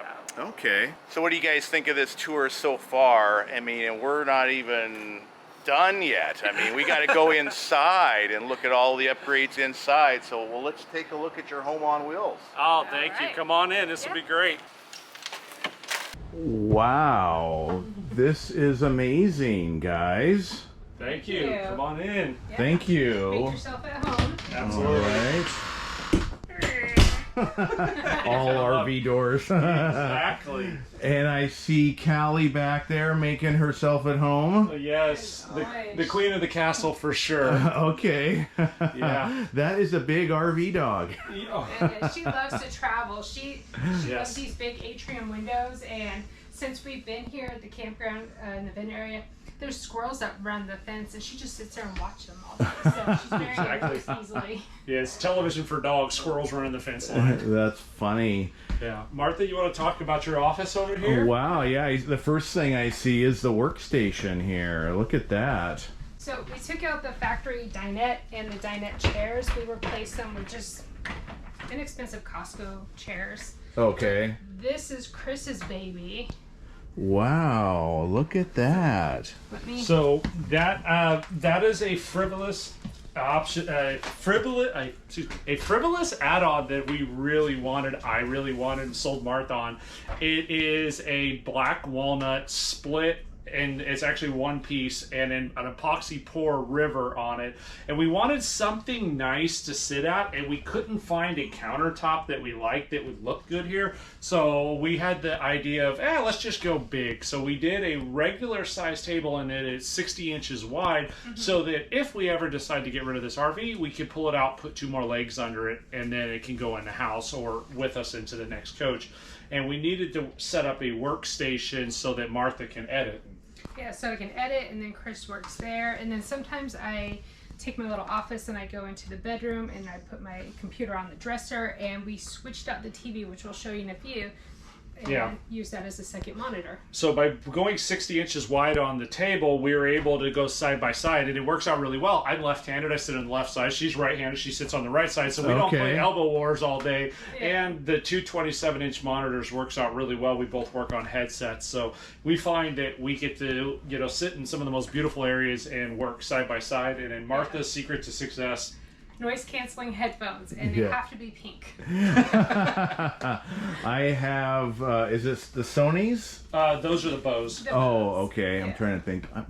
I don't remember what brand. I have something similar that I edit with as well. Yeah. So, but yeah, the view, that's what it's all about. Yes. You know, it's do your creative work with a nice view. That's super cool. Let me ask, what do you guys do to afford your travels? Yeah, I work full time. So I work for a healthcare company out of California, and I'm in HR. So my full time job is that, and my job covers enough that we're able to comfortably travel and allow Martha the creative freedom to completely focus on our social media growth and our YouTube channel. I've been working in HR and healthcare for almost 10 years now. Prior to that, I was in law enforcement, and prior to that, I was in the Air Force. So those, of course, didn't lend themselves to remote work. But since COVID happened, my company went completely remote for all administrative, so HR functions. And I had worked for a great boss that I said, hey, this is what I want to do. I want to go full time, and I'm going to go travel. Do you have a problem with that? And he said, works for us as long as you're on 9 to 5, Monday through Friday. You can do what you want. So HR is one of those fields that's easily done remote. And if people are looking to travel, that's a great field to get in. That and IT is another one that's real good to get into. So yeah, my full-time job covers everything so she can have creative freedom. Yeah, so prior to being a content creator, I was a behavioral healthcare recruiter for Alaska Native Hospital, where I'm from. So, Yeah, and that job didn't allow her to be remote, so we were fortunate to just have one and then focus on that. and we'll just say that's one of the positive things about the change that's happened in 2020 when the world shut down, is that a lot of jobs went remote. Prior to that, he and I both traveled separately for work. So traveling all over the U.S., conferences and his work, meetings, out of state, and we have a daughter, so it was like, okay, this kind of wears on us, and this is kind of where, like with my mom passing, we're like, you know what, life's short. My dad passed when I was 33, he was only 57, and it just, we're like, let's go. I'm like, I want to see the world. And we've done so many Alaskan adventures. I'm like, there's so much more to see. Yeah, and unfortunately, my stepfather died at 58 from cancer. My mom died at 60, and I'm like, wow, that's not that far off for us. So, I'm like, we have our health, we have the ability to do it, and it's unique in that you can do the nomadic lifestyle and still chase the corporate dream, the ladder if you want to do it. You know, I'm an executive in my job, and my boss loves picking on me. He says I'm the only executive he knows that lives in a trailer. He makes it sound so bad. I'm like, are you kidding me? But it's nice because I think not only are companies coming around, but RV manufacturers are starting to think about us that are in between, and we call ourselves tweeners. We're not retired, but our kids are grown and out of the house, so we're in between, so we're still working age, but we want to be able to enjoy this lifestyle. So the manufacturers are thinking about it and employers are allowing it. So as long as, you know, for me, as long as we're transparent with it, it's not a problem. And, you know, I'm able to still get promoted, chase my dream, and then still run a business out of the RV, which is Venturesome Couple LLC, which Martha does. So have you guys ever heard of Tim Ferriss, the 4-Hour Work Week? No, I haven't. Okay. He was like job hacking, remote work, like before it was a thing. Right. And it was all about like, well, as long as you get your work done, don't tell the boss you're in another country or traveling. Right. But right nowadays, I mean, pretty much any job on a computer or on the phone, you know, can be remote with the right connection. So what advice would you have for people that are looking at this lifestyle and, you know, how can I do my job remotely, talk my boss into it? Yeah, so the first thing you have to do is transparency. I mean, I get where some people, the advice of, hey, don't say anything. The world of IP addresses and my work VPN, they know where I'm at, they know what I'm doing. So first and foremost, have that conversation and say, hey, I want to work remote. Don't phrase it from, I'm going to live in an RV and go be a nomad and travel around, because a lot of people that aren't in the RV world don't understand that, you know, this is a rolling house. We have everything you need, including internet. First, start with the remote work. Get approval to do the remote work. Find out what states they'll allow you to be in from a domicile standpoint. And then you can start talking about, okay, what options do I have to travel? Because most work, as long as you're doing your job and you have approval to be remote, well, where you sit doesn't matter as long as you don't break any like weird laws traveling. And I know that some of it can be like, it gets complicated. The HR hat comes out. I'll try not to ramble. Sorry. The HR hat comes out. Just start with remote work, get approval for that, and then start trying travels around your local area and see how you do working in that environment. And know that it takes dedication to sit here 8 hours a day and do your job, especially if you're sitting on a beach somewhere, or if you're sitting at a lake somewhere, or in the middle of the woods, you know, enjoying Starlink. So just know, when you do remote work, it is work first and then play. And that does limit how much we get to play when we travel. But then you got your weekends, Absolutely. You know, to get out and have fun, and that's awesome. So in order to make that work successfully, like, what is your backup internet sources? Okay, so we have way too much internet. That's the only way I can explain it. So we have, of course, we have Starlink to start with. We have the T-Mobile, it's basically like the home internet. They have the T-Mobile home internet, but they have it for the small business. So we have the T-Mobile for small business. We have the Starlink. We have Project Genesis, which is Dish Network's new beta testing. It's a cellular-based internet, very inexpensive. We have that. And then we also have AT&T cell phones that are personal. And then my work phone is Verizon. And so we're able to hotspot off of AT&T, Verizon. We're able to use T-Mobile. So we have all three major carriers, plus Starlink and the Dish Network Project Genesis. So we carry all that at all times. The best part is we only pay about $200 a month for internet. In the grand scheme of things, that's pretty inexpensive considering we have all the carriers plus Starlink and everything's unlimited. Very cool. What's that? I use PepWave and mesh it. Oh, I do. Oh, yes. So, thank you, dear. Nerd. So I have a PepWave BR1 5G, and what I do is I do a direct connect Starlink into the Cat 6 cable into the PepWave, and then I do Wi-Fi as WAN on T-Mobile and the Project Genesis. So I have three sources going into the PepWave, and I use the PepWave as kind of the hub for everything, and then send that signal out to my devices. Okay, I've been hearing about the Project Genesis, so I may have to take a look at that. For $20 a month, it's been incredible. Wow. Yeah, okay. It's unthrottled 5G, unlimited, and it's been really good. Wow. We keep it in here, so like we're rolling down the road and all that. It's nice because we have our ring alarms, we have our thermostats. Yeah. Yeah. Yeah, and we'll show that as we go over how we utilize it. So you guys mentioned that you've had 3 different RVs now. You came from a toy hauler into this. So why did you change into this particular RV? Well, when we started out, we had a travel trailer, but we weren't going to full time in it. We were like weekend warriors. Sometimes just go for little trips. And then when we decided to go full time RVing, we were like, let's go big. Let's get the big toy hauler with the garage. And we don't have the traditional toys. We actually just had a CrossFit gym in there. Yep. And then we bought a home base, and we're like, well, we don't need to carry everything with us. Let's use that as storage. Our daughter lives there, manages it, and her and her boyfriend take care of it.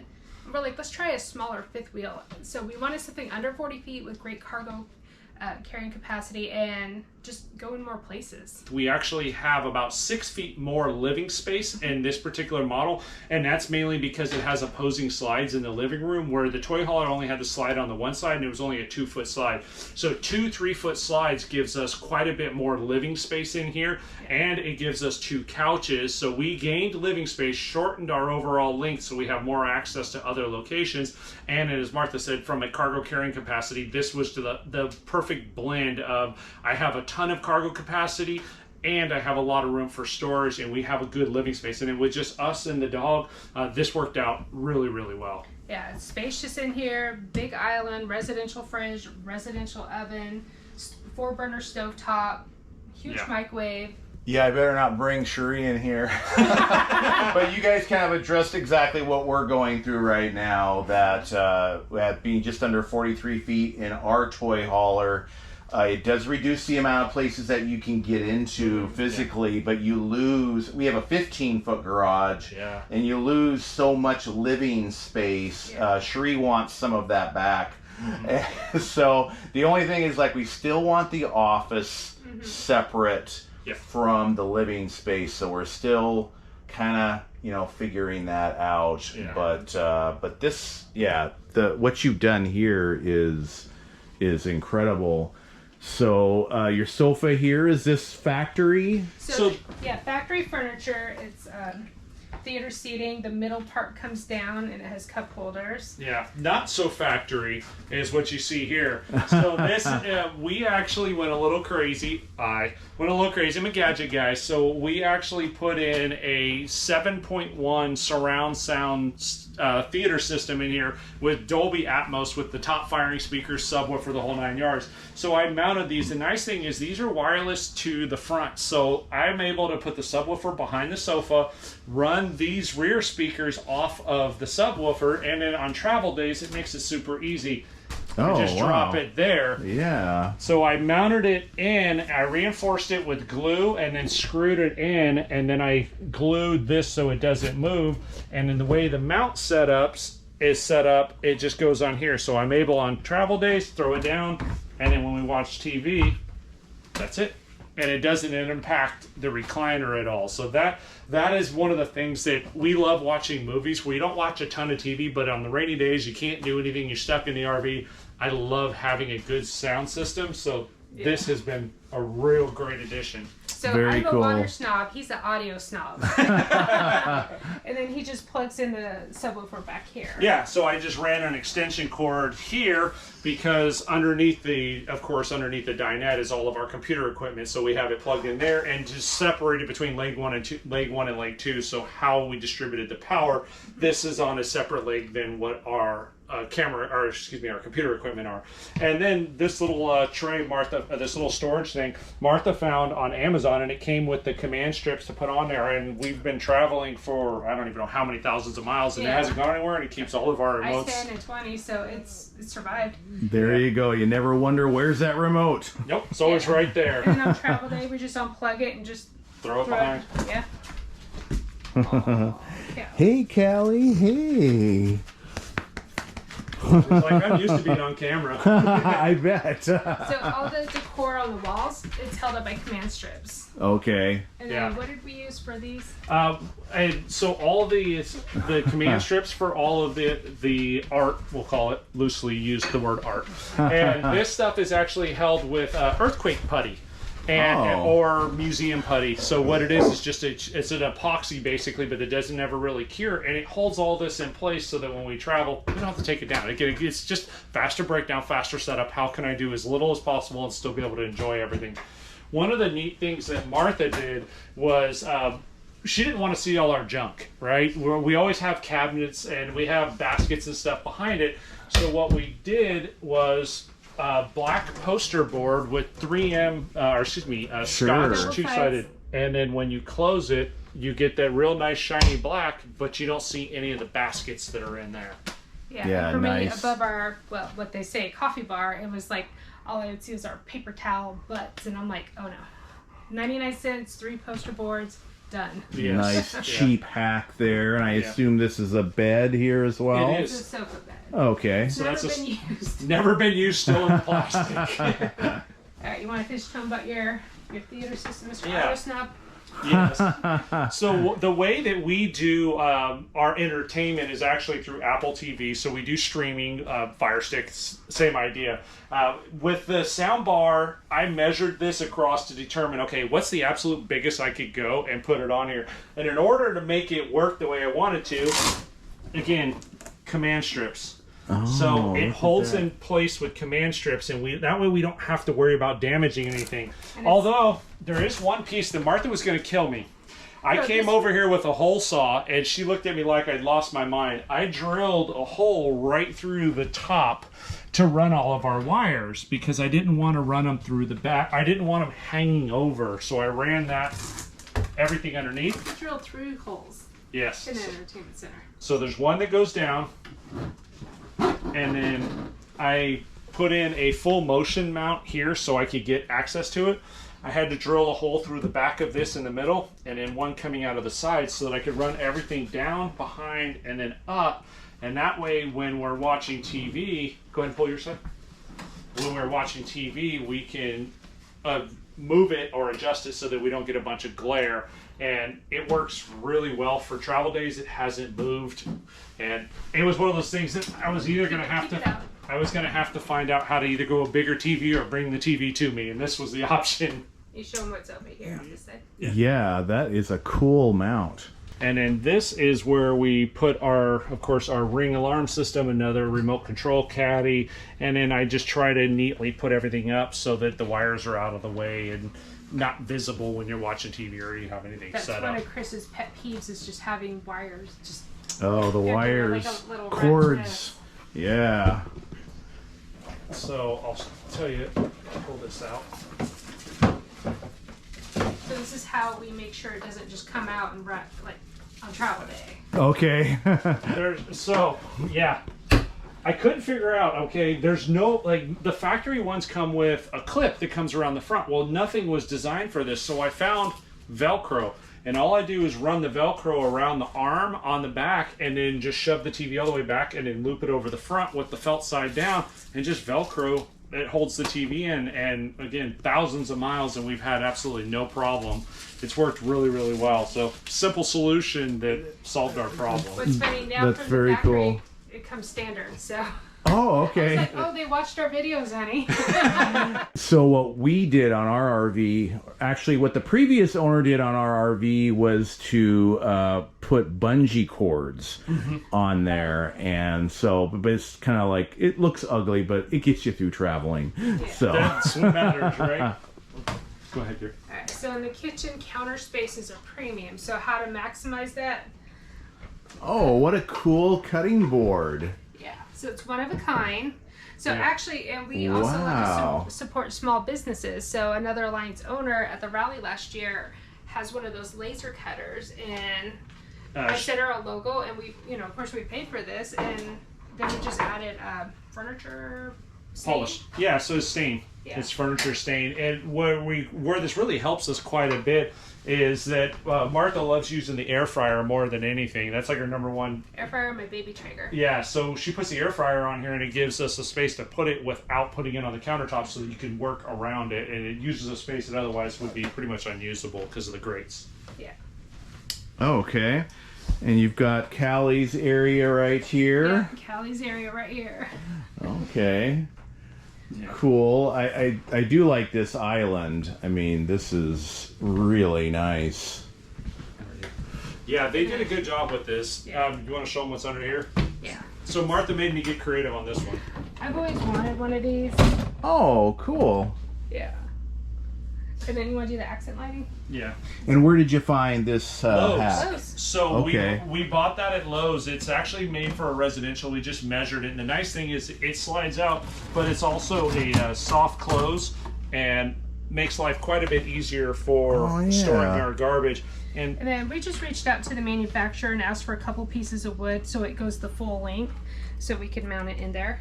Just to keep it cosmetically, same wood, same look. Okay. And we just mounted it right on top of it. Yeah, we like everything finished. And then Chris added a magnetic knife block for me. And it's held on by, what did you put under it? I put that's great. The VHB, so the very high bond 3M tape under there, and then also screwed in the base into the wall to just reinforce it. And then of course Martha takes the knives down when we travel, but it just using vertical space where you can to maximize every inch of an RV. And all of the appliances were standard? Yep. Yeah, okay. It's standard, so residential stovetop. Yeah, this has become the thing.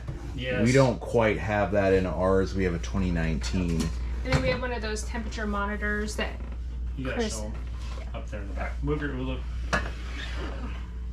So we use a little. Okay. So it's a little thermostat that we stuck in there because you can't really get a good temperature reading, and if you're baking with it, to know if you're at 350 or 380, well, it just says 350 on here. You don't know. So if you're able to adjust it and just watch the digital thermostat and adjust accordingly, so you don't burn or undercook something. What a great hack!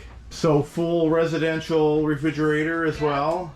Yes. Freezer, it has an ice maker, but we opted not to use the ice maker. One less thing to worry about leaking. Yeah, our manufacturer told us, they said the number one thing that leaks on an RV is on a residential is the ice maker or the line running into it.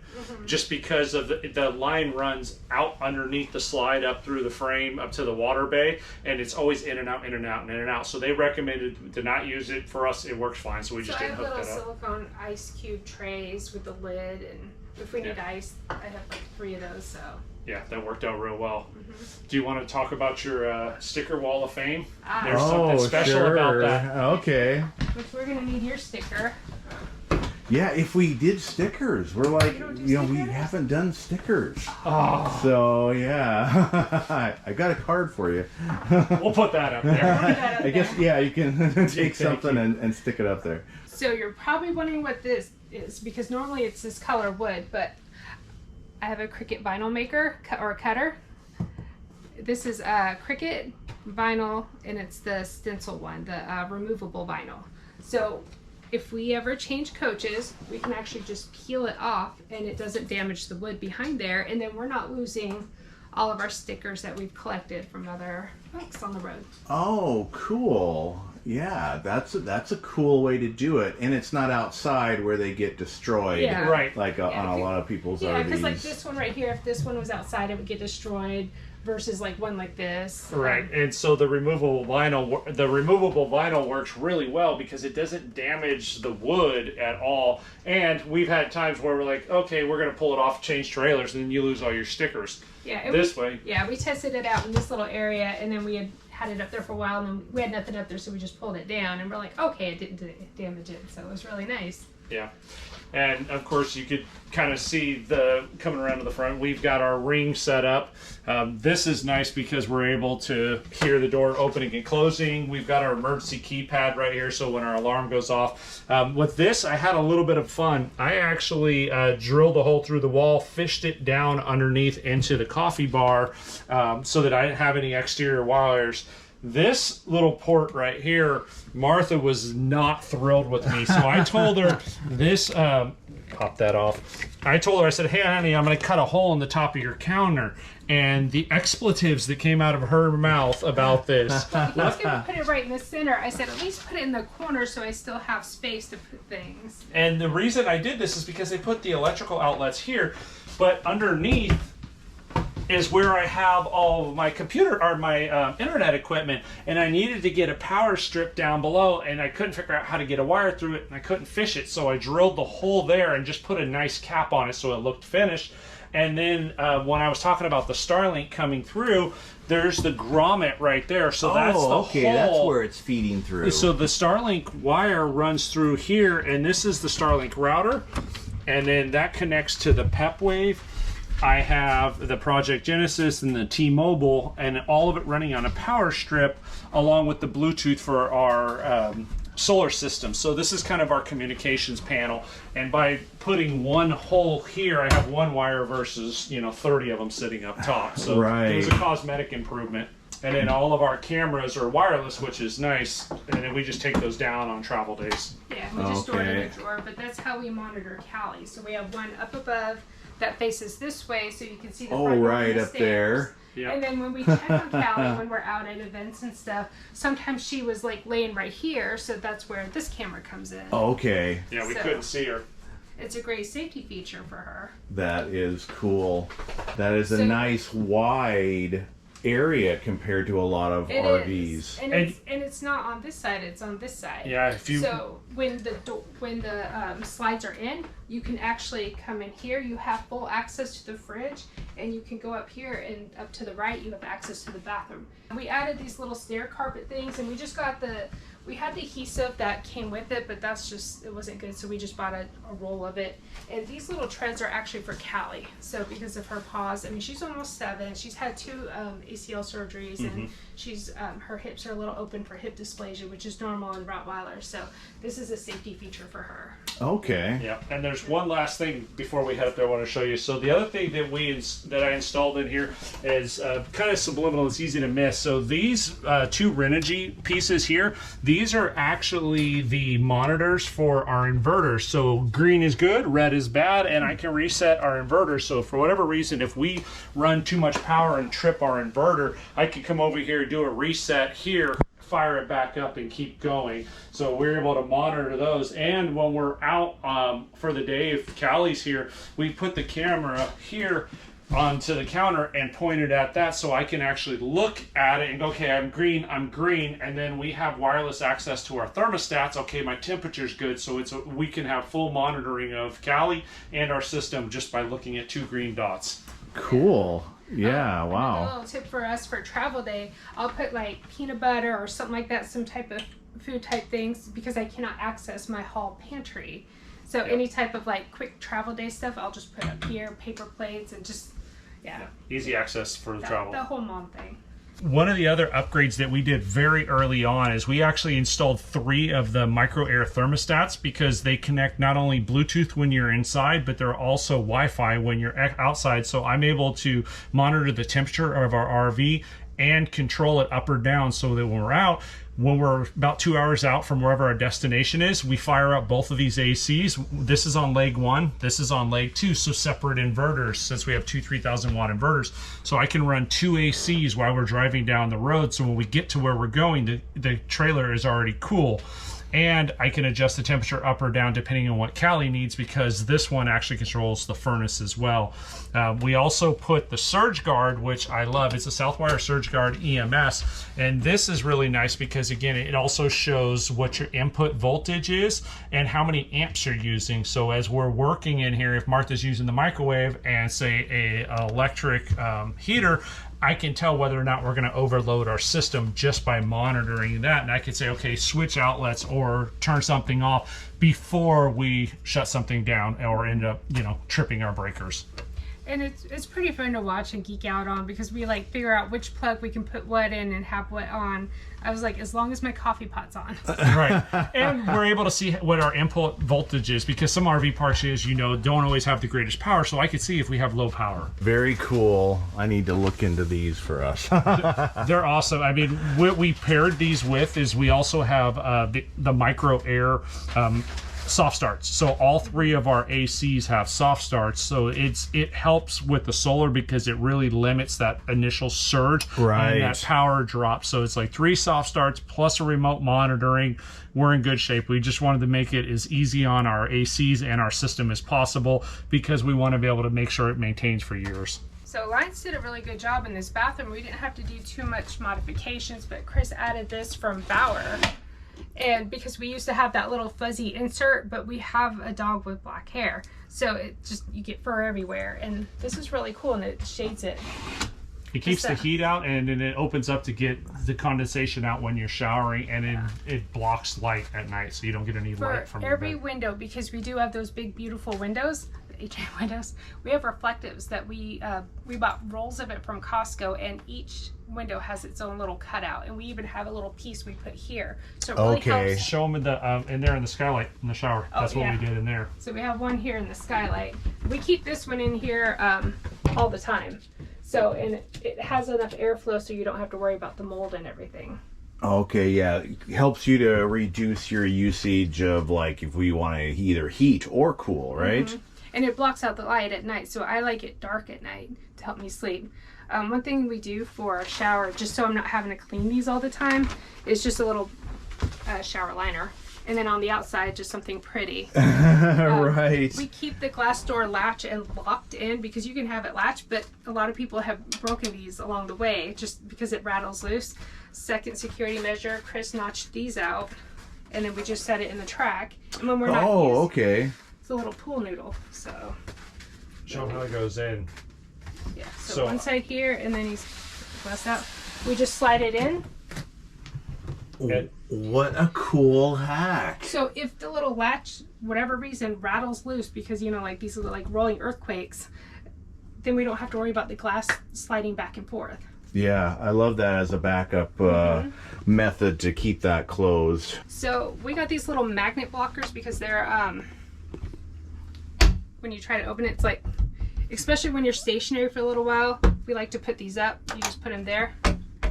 It'll still close, but you're not having to like rip your arm open or like this. Oh yeah, we've had that issue. Like underneath here, we put the toilet paper. So it's like, where do you want it? And it's ergonomical. Yeah, and it's hidden away when you don't want it. And we have soft closing drawers and cabinets. Okay, was that standard? That was standard. Okay. Cool thing is great. Accent lighting. Oh, very nice. Yeah. And then pictures are hung up by Command Street. And I mean, just overall, this is a huge bathroom for an RV. I mean, yeah, that shower is. So you know Matt, right? Matt Foxcroft, Matt's RV review. Yeah. This is a prime pooping position for him. He's a good friend of ours. Yeah. He crashed our live, and you know he has his new. Poo juice is what we're calling it. And he's like, and he crashed our live, and we're sitting on the couch, and he's like sitting in the middle of Chris and I, and he has his arms around him. He's like, just to let you know, I pooped in their trailer. And I was like, bing, and that's why we're getting free liquefy from him. So one of the little convenient items that you could easily miss is this. Oh, yeah. So these little tracks. So the factory tracks for the barn doors are plastic, and they're a press fit, and they without fail would come out every single time we traveled. And I had to find another option, so I found these on Amazon, and they're screwed into the floor, and they cross over each other so that they never come apart, and they're metal guides. So I put this on all of them because we have 4 barn doors, and it has made a world of difference. So now we don't have to worry about anything happening. We had one of our bedroom doors fall off while we were traveling because the guide came out and the door was just swinging, which ripped the screws out.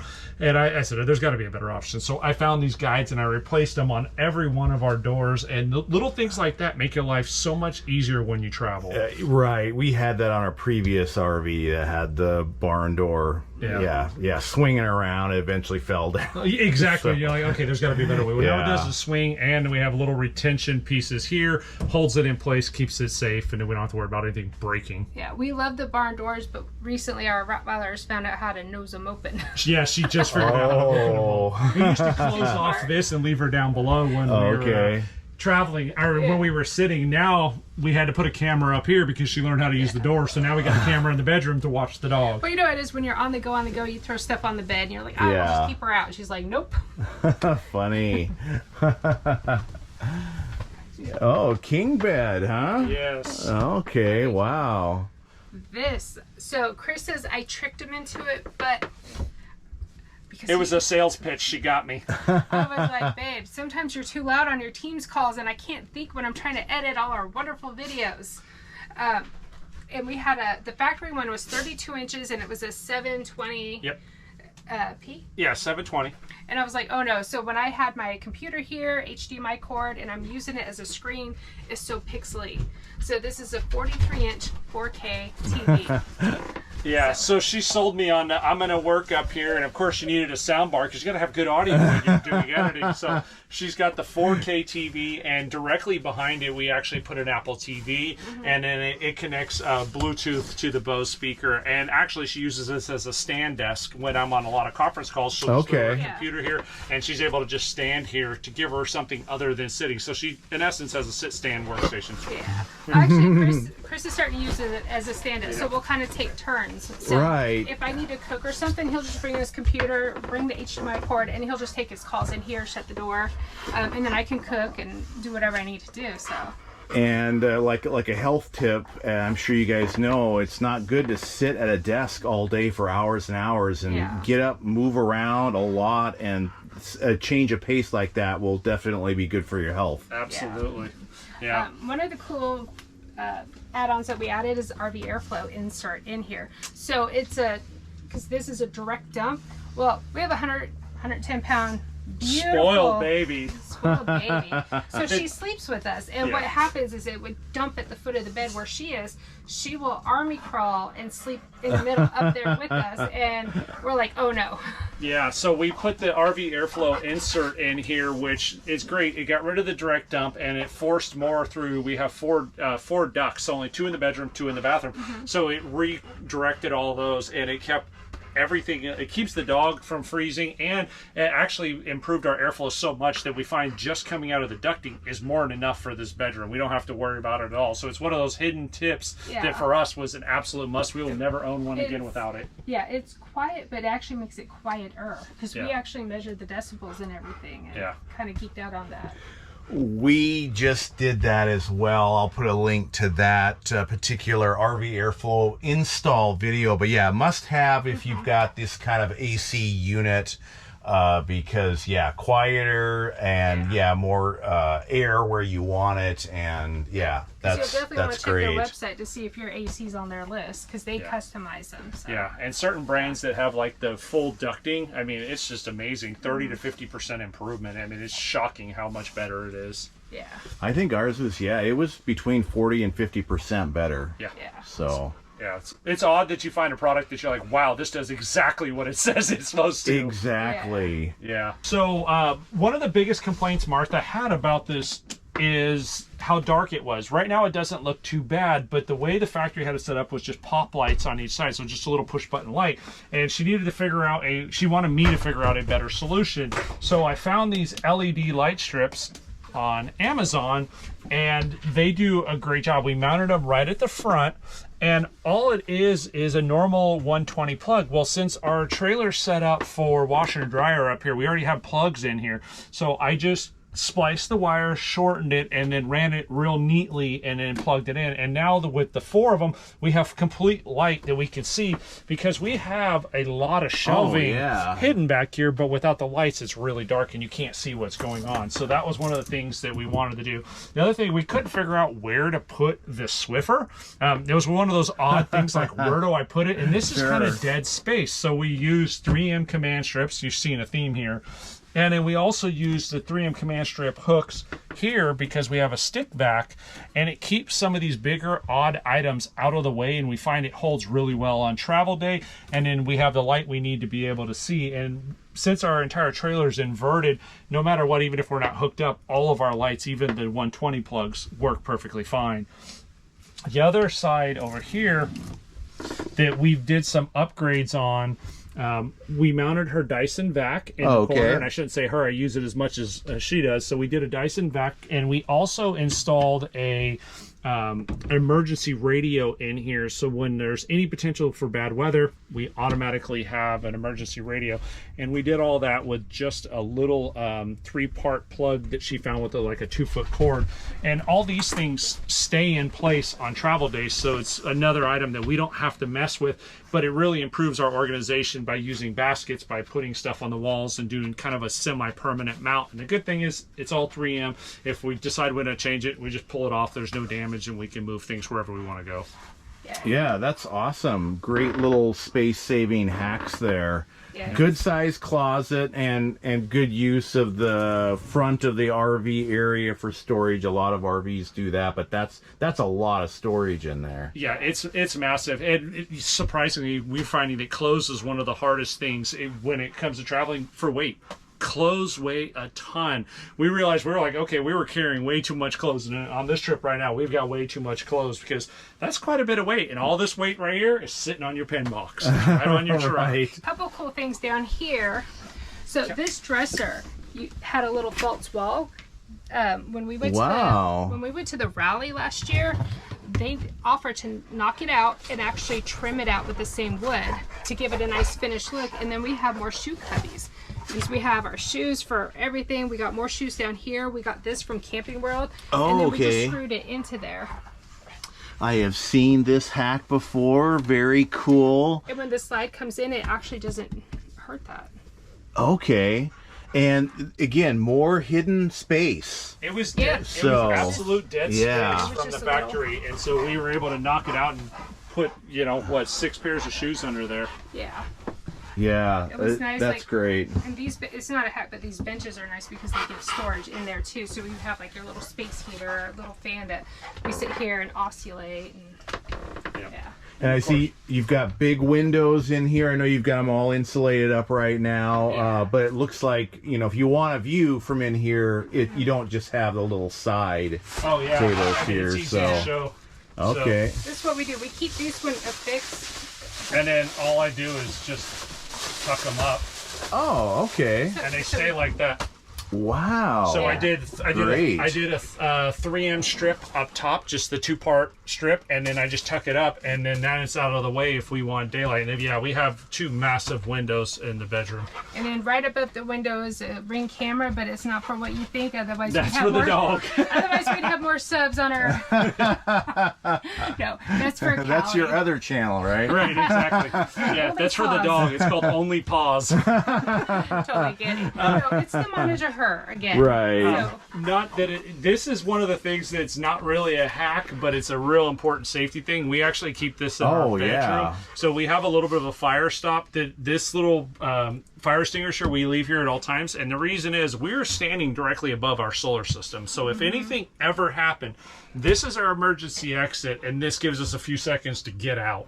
And so we keep a fire extinguisher in our bedroom just because we're standing literally on top of all of our electronics. Yeah. Right. That's great. You got to think of safety like that. So that's cool. Yeah. And the other little thing is I have a little bookshelves right there, but inside on the bottom, I have one of those command strip caddies for the remotes. Yeah. So when we want to go watch. Yeah, some of the modifications we've done in this room are things that aren't obvious. Like the headboard, we switched over to a RV mattress or Brooklyn bedding, like a lot of the RVers do. We switched over to that, and it's a 10-inch tall mattress. Well, the RV one was like that thick, right? So the headboard didn't fit right. So I actually removed the headboard, cut 8 inches off the headboard, and then just stapled it right back and then mounted it. So it's the identical headboard, but we had to lift it 8 inches by reducing, and then it looks identical and it still serves the function, and we can have the thicker mattress and not have it sticking out, because what we were finding is it was sticking out the 2 inches difference, and then it would run into the dresser when we pulled the slide in. So by doing this, we're able to put the full-size mattress we wanted and not mess with the headboard. Yeah, because we like to sit up in bed, drink coffee in the morning, kind of go over our day, and yeah. Right, and you know, that's probably the first thing. We see there was a lot of firsts that should be upgraded first, but really the mattress is probably the first thing, because RV mattresses are like, they're like nothing. And so you went with RV mattress from Brooklyn Bedding, and so how do you like it? It's been fantastic, and we are the example of what their customer service is about. So we ordered our mattress. We thought we had a medium residential. We ordered a medium, and it was awful. We didn't like it. And it was Aurora. The Aurora hybrid, and we called them and said, hey, this isn't right for us. And they said, no problem, what do you want? I said, give us the firmest mattress you have. So they sent us another mattress and coordinated everything with the first one, and so now we have the Aurora hybrid firm, and love it. I mean, it has been as advertised. It's a fantastic mattress. Okay, the dog loves it. Great. Nothing's worse than getting to a hotel room and getting a really mushy mattress when you're used to something firm, and it's like, oh man. So that's why you bring your RV everywhere, so you don't have to do hotel rooms. Exactly. No hotels here. We got what we need. It rolls with us. It's so cool. Oh. You want ice cream? You want to show mommy? Other paw? Oh, good dog. Oh, yummy. So how long will that keep her happy? About 5 minutes. One of the cool things we love is our e-bikes. So the ones that we have, it has a pedal assist, and actually if we turn it off the engine, we can still bike like normal bikes and shift gears, so, which is cool. But we love taking Callie for bike rides with us. So Callie's almost 7, but when she was 1, she had an accident. So she stepped in a pothole that was covered in snow when we lived in Alaska, and she twisted her leg, and she had to have ACL surgery. Oh no. And then 6 months later, the other leg went, which the vet said would most likely happen. Yeah. So we're mindful of that. And then being a Rottweiler, a large breed, they did x-rays on her, and she's actually, her hips are open. So Rottweilers are prone for hip dysplasia. So she doesn't play with the other doggies because she's so happy, excited, and like energetic. She would just get a little hitch in her giddy up. So we try not to let her jump in and out of the dually as much as she loves to. She can, she's capable, but so what we do with our bikes, we bought her an extra large bike trailer for dogs, and it's a doggy hut, something we got off Amazon, and she loves it.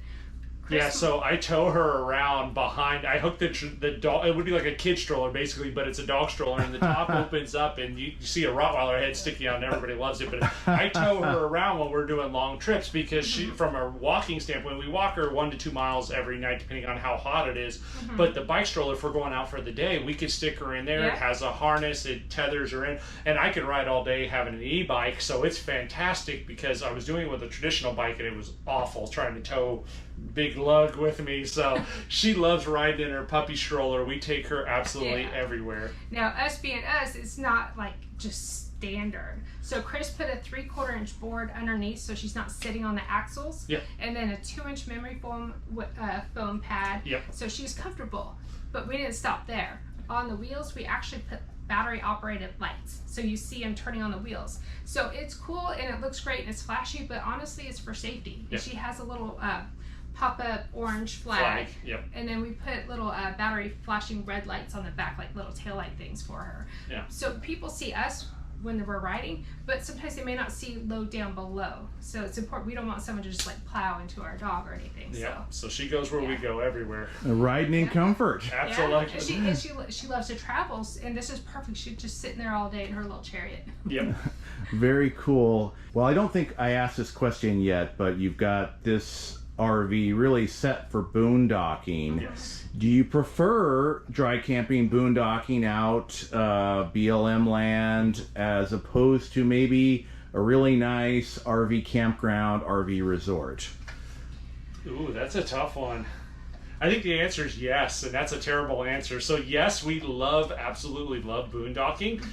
But I think I would say, speak for both of us here, our boondocking style that we love is we love going down to the Keys, and we stay on Sigsbee, which is a Navy base down there, and they have a boondocking area that is on the water. So we love boondocking, but we love the resort style and feel of the ocean. I'm a big fan of resorts, even though we have this. I love being able to go and enjoy the amenities.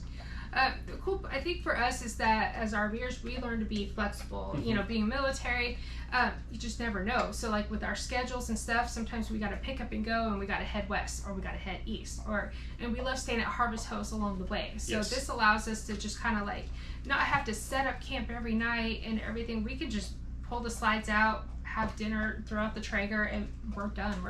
We're self-sufficient.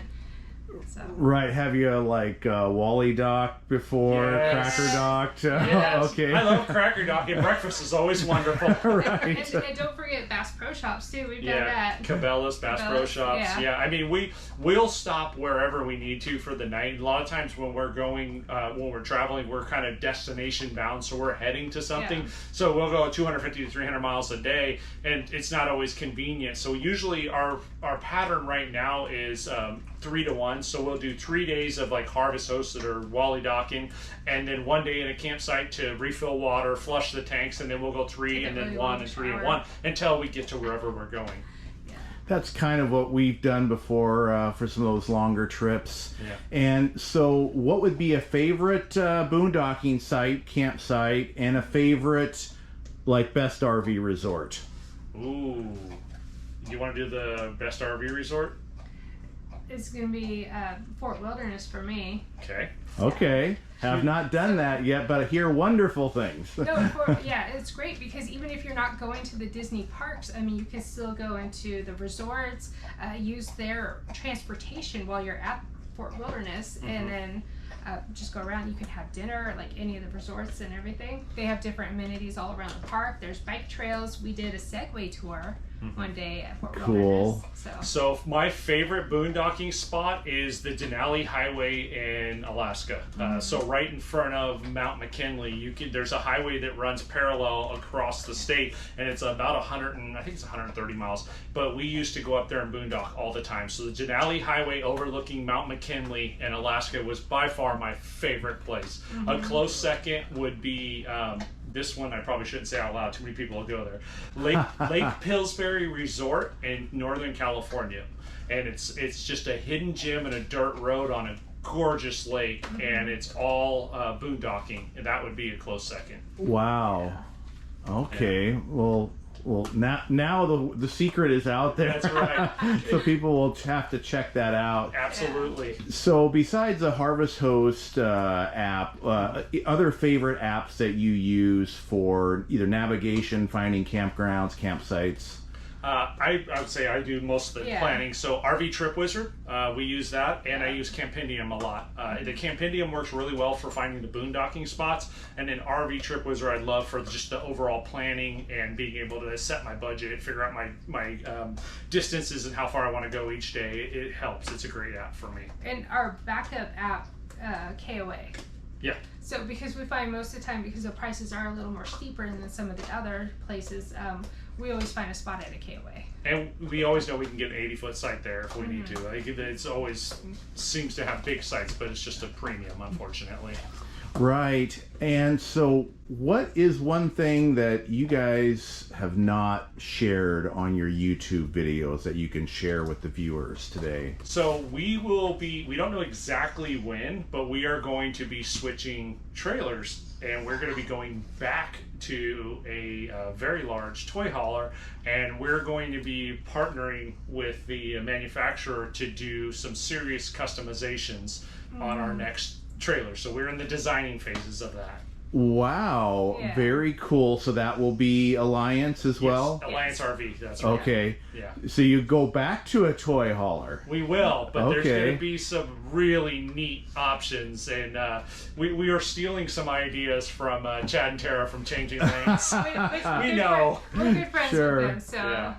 Yeah. But so that's something that hasn't been announced. You're the first to know. Okay, very cool. Thanks for right, sharing. Yeah, but right now we're just kind of figuring out when that's going to look, because Will and Jen from Matt's RV Review asked us to take them to Alaska next summer. Yeah. So we're starting the beginning stages of that. So, So we're going to be doing a YouTubers going Alaska next year with them. Oh, wow. Awesome. Yeah. See, they have the perfect tour guides to guide them through. And very cool. What's another piece of advice that you would give to people looking at this lifestyle and maybe being afraid of getting on the road like this? Lots of planning. Don't be afraid. Just like we started out as weekend warriors. You know, just kind of dip your toes in the water and just take a chance, plan, watch a lot of videos and learn.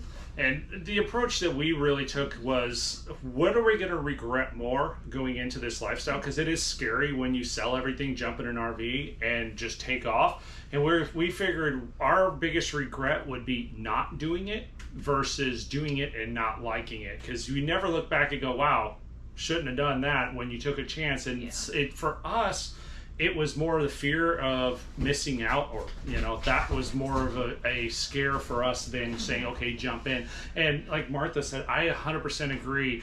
Get out there and dip your toe in it. If you're just going, well, I don't know, go do a week at an RV park, and then do 2 weeks at an RV park, and then if you can, go do a month somewhere, and you can progress into this lifestyle. You don't have to just jump in, and it's not a one size fit all. But I promise you, the people you'll meet on the road, and you see it all the time in the YouTube videos, is, oh, you meet the nicest people in RV parks, you get lifelong friends. That's real. Like, the people you meet and the help you'll receive is incredible. It's worth going out and doing this. Yeah, just so you know, there's a lot of support groups. There's a lot of RV groups. There's RV groups for military, for families, for, you know, empty nesters, RV manufacturers. There's a lot of, in whatever type of rig you have. Like, I know with Alliance RV, there's probably like 30 to 50 different types, and you become friends with these folks and you can connect, and there's rallies. There's, you know, if you don't go to your manufacturer brand rallies, there's like escapers, there's Lippert, there's like all kinds of different kind of rallies that you can go to, and it's a lot of fun. Get involved in the community. Start little, start where you're at, and get out there, because I'll tell you, the fear of getting started is nothing compared to the regret you would have for not trying it, because it's worth it. Yeah, I mean, we've had our fair share of mistakes along the way, but I'll tell you what, we learned from them, and we're able to share that with everyone. So, oh my gosh, Martha, what is this? it's my little Mini Cooper. Wow, so you have, what do you call it? So I call it Miss Pat. Okay. So it's a tribute car that Mini Cooper did for an international female racer from the 60s. She was the first female to race a Mini Cooper and win, and just dominated for like 10 years. So every 8 years, Mini Cooper does a tribute vehicle, and last year on International Women's Day, they debuted this one. There's only 800 made total, and 75 of those got to come to the US, and my wonderful husband ordered one for me because he loves me. Wow.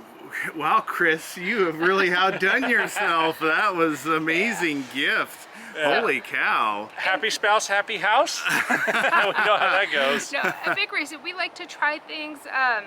We love the dually, we love riding together, so there's no conflict of that. But sometimes your dually, you cannot get in places like we found when we went to Key West. You don't want to drive that truck down those, oh gosh, I didn't even want to ride my bicycle down there. It's scary. So having this gives us a fun little get-around car when we get to where we're going, and a lot of times we don't want to disconnect. This gives us something to haul butt around, and it's a lot of fun to drive. Our little grocery getter, we actually did a short because we went Costco shopping, and he Not put the that car in for there. that. Not the car for that, but we went to Costco and got a bunch of groceries and stuff to kind of fill up, and he put it in there like Tetris, and I just put it on time-lapse. It was hilarious. So now you guys will get that most asked question is, why do you travel separately?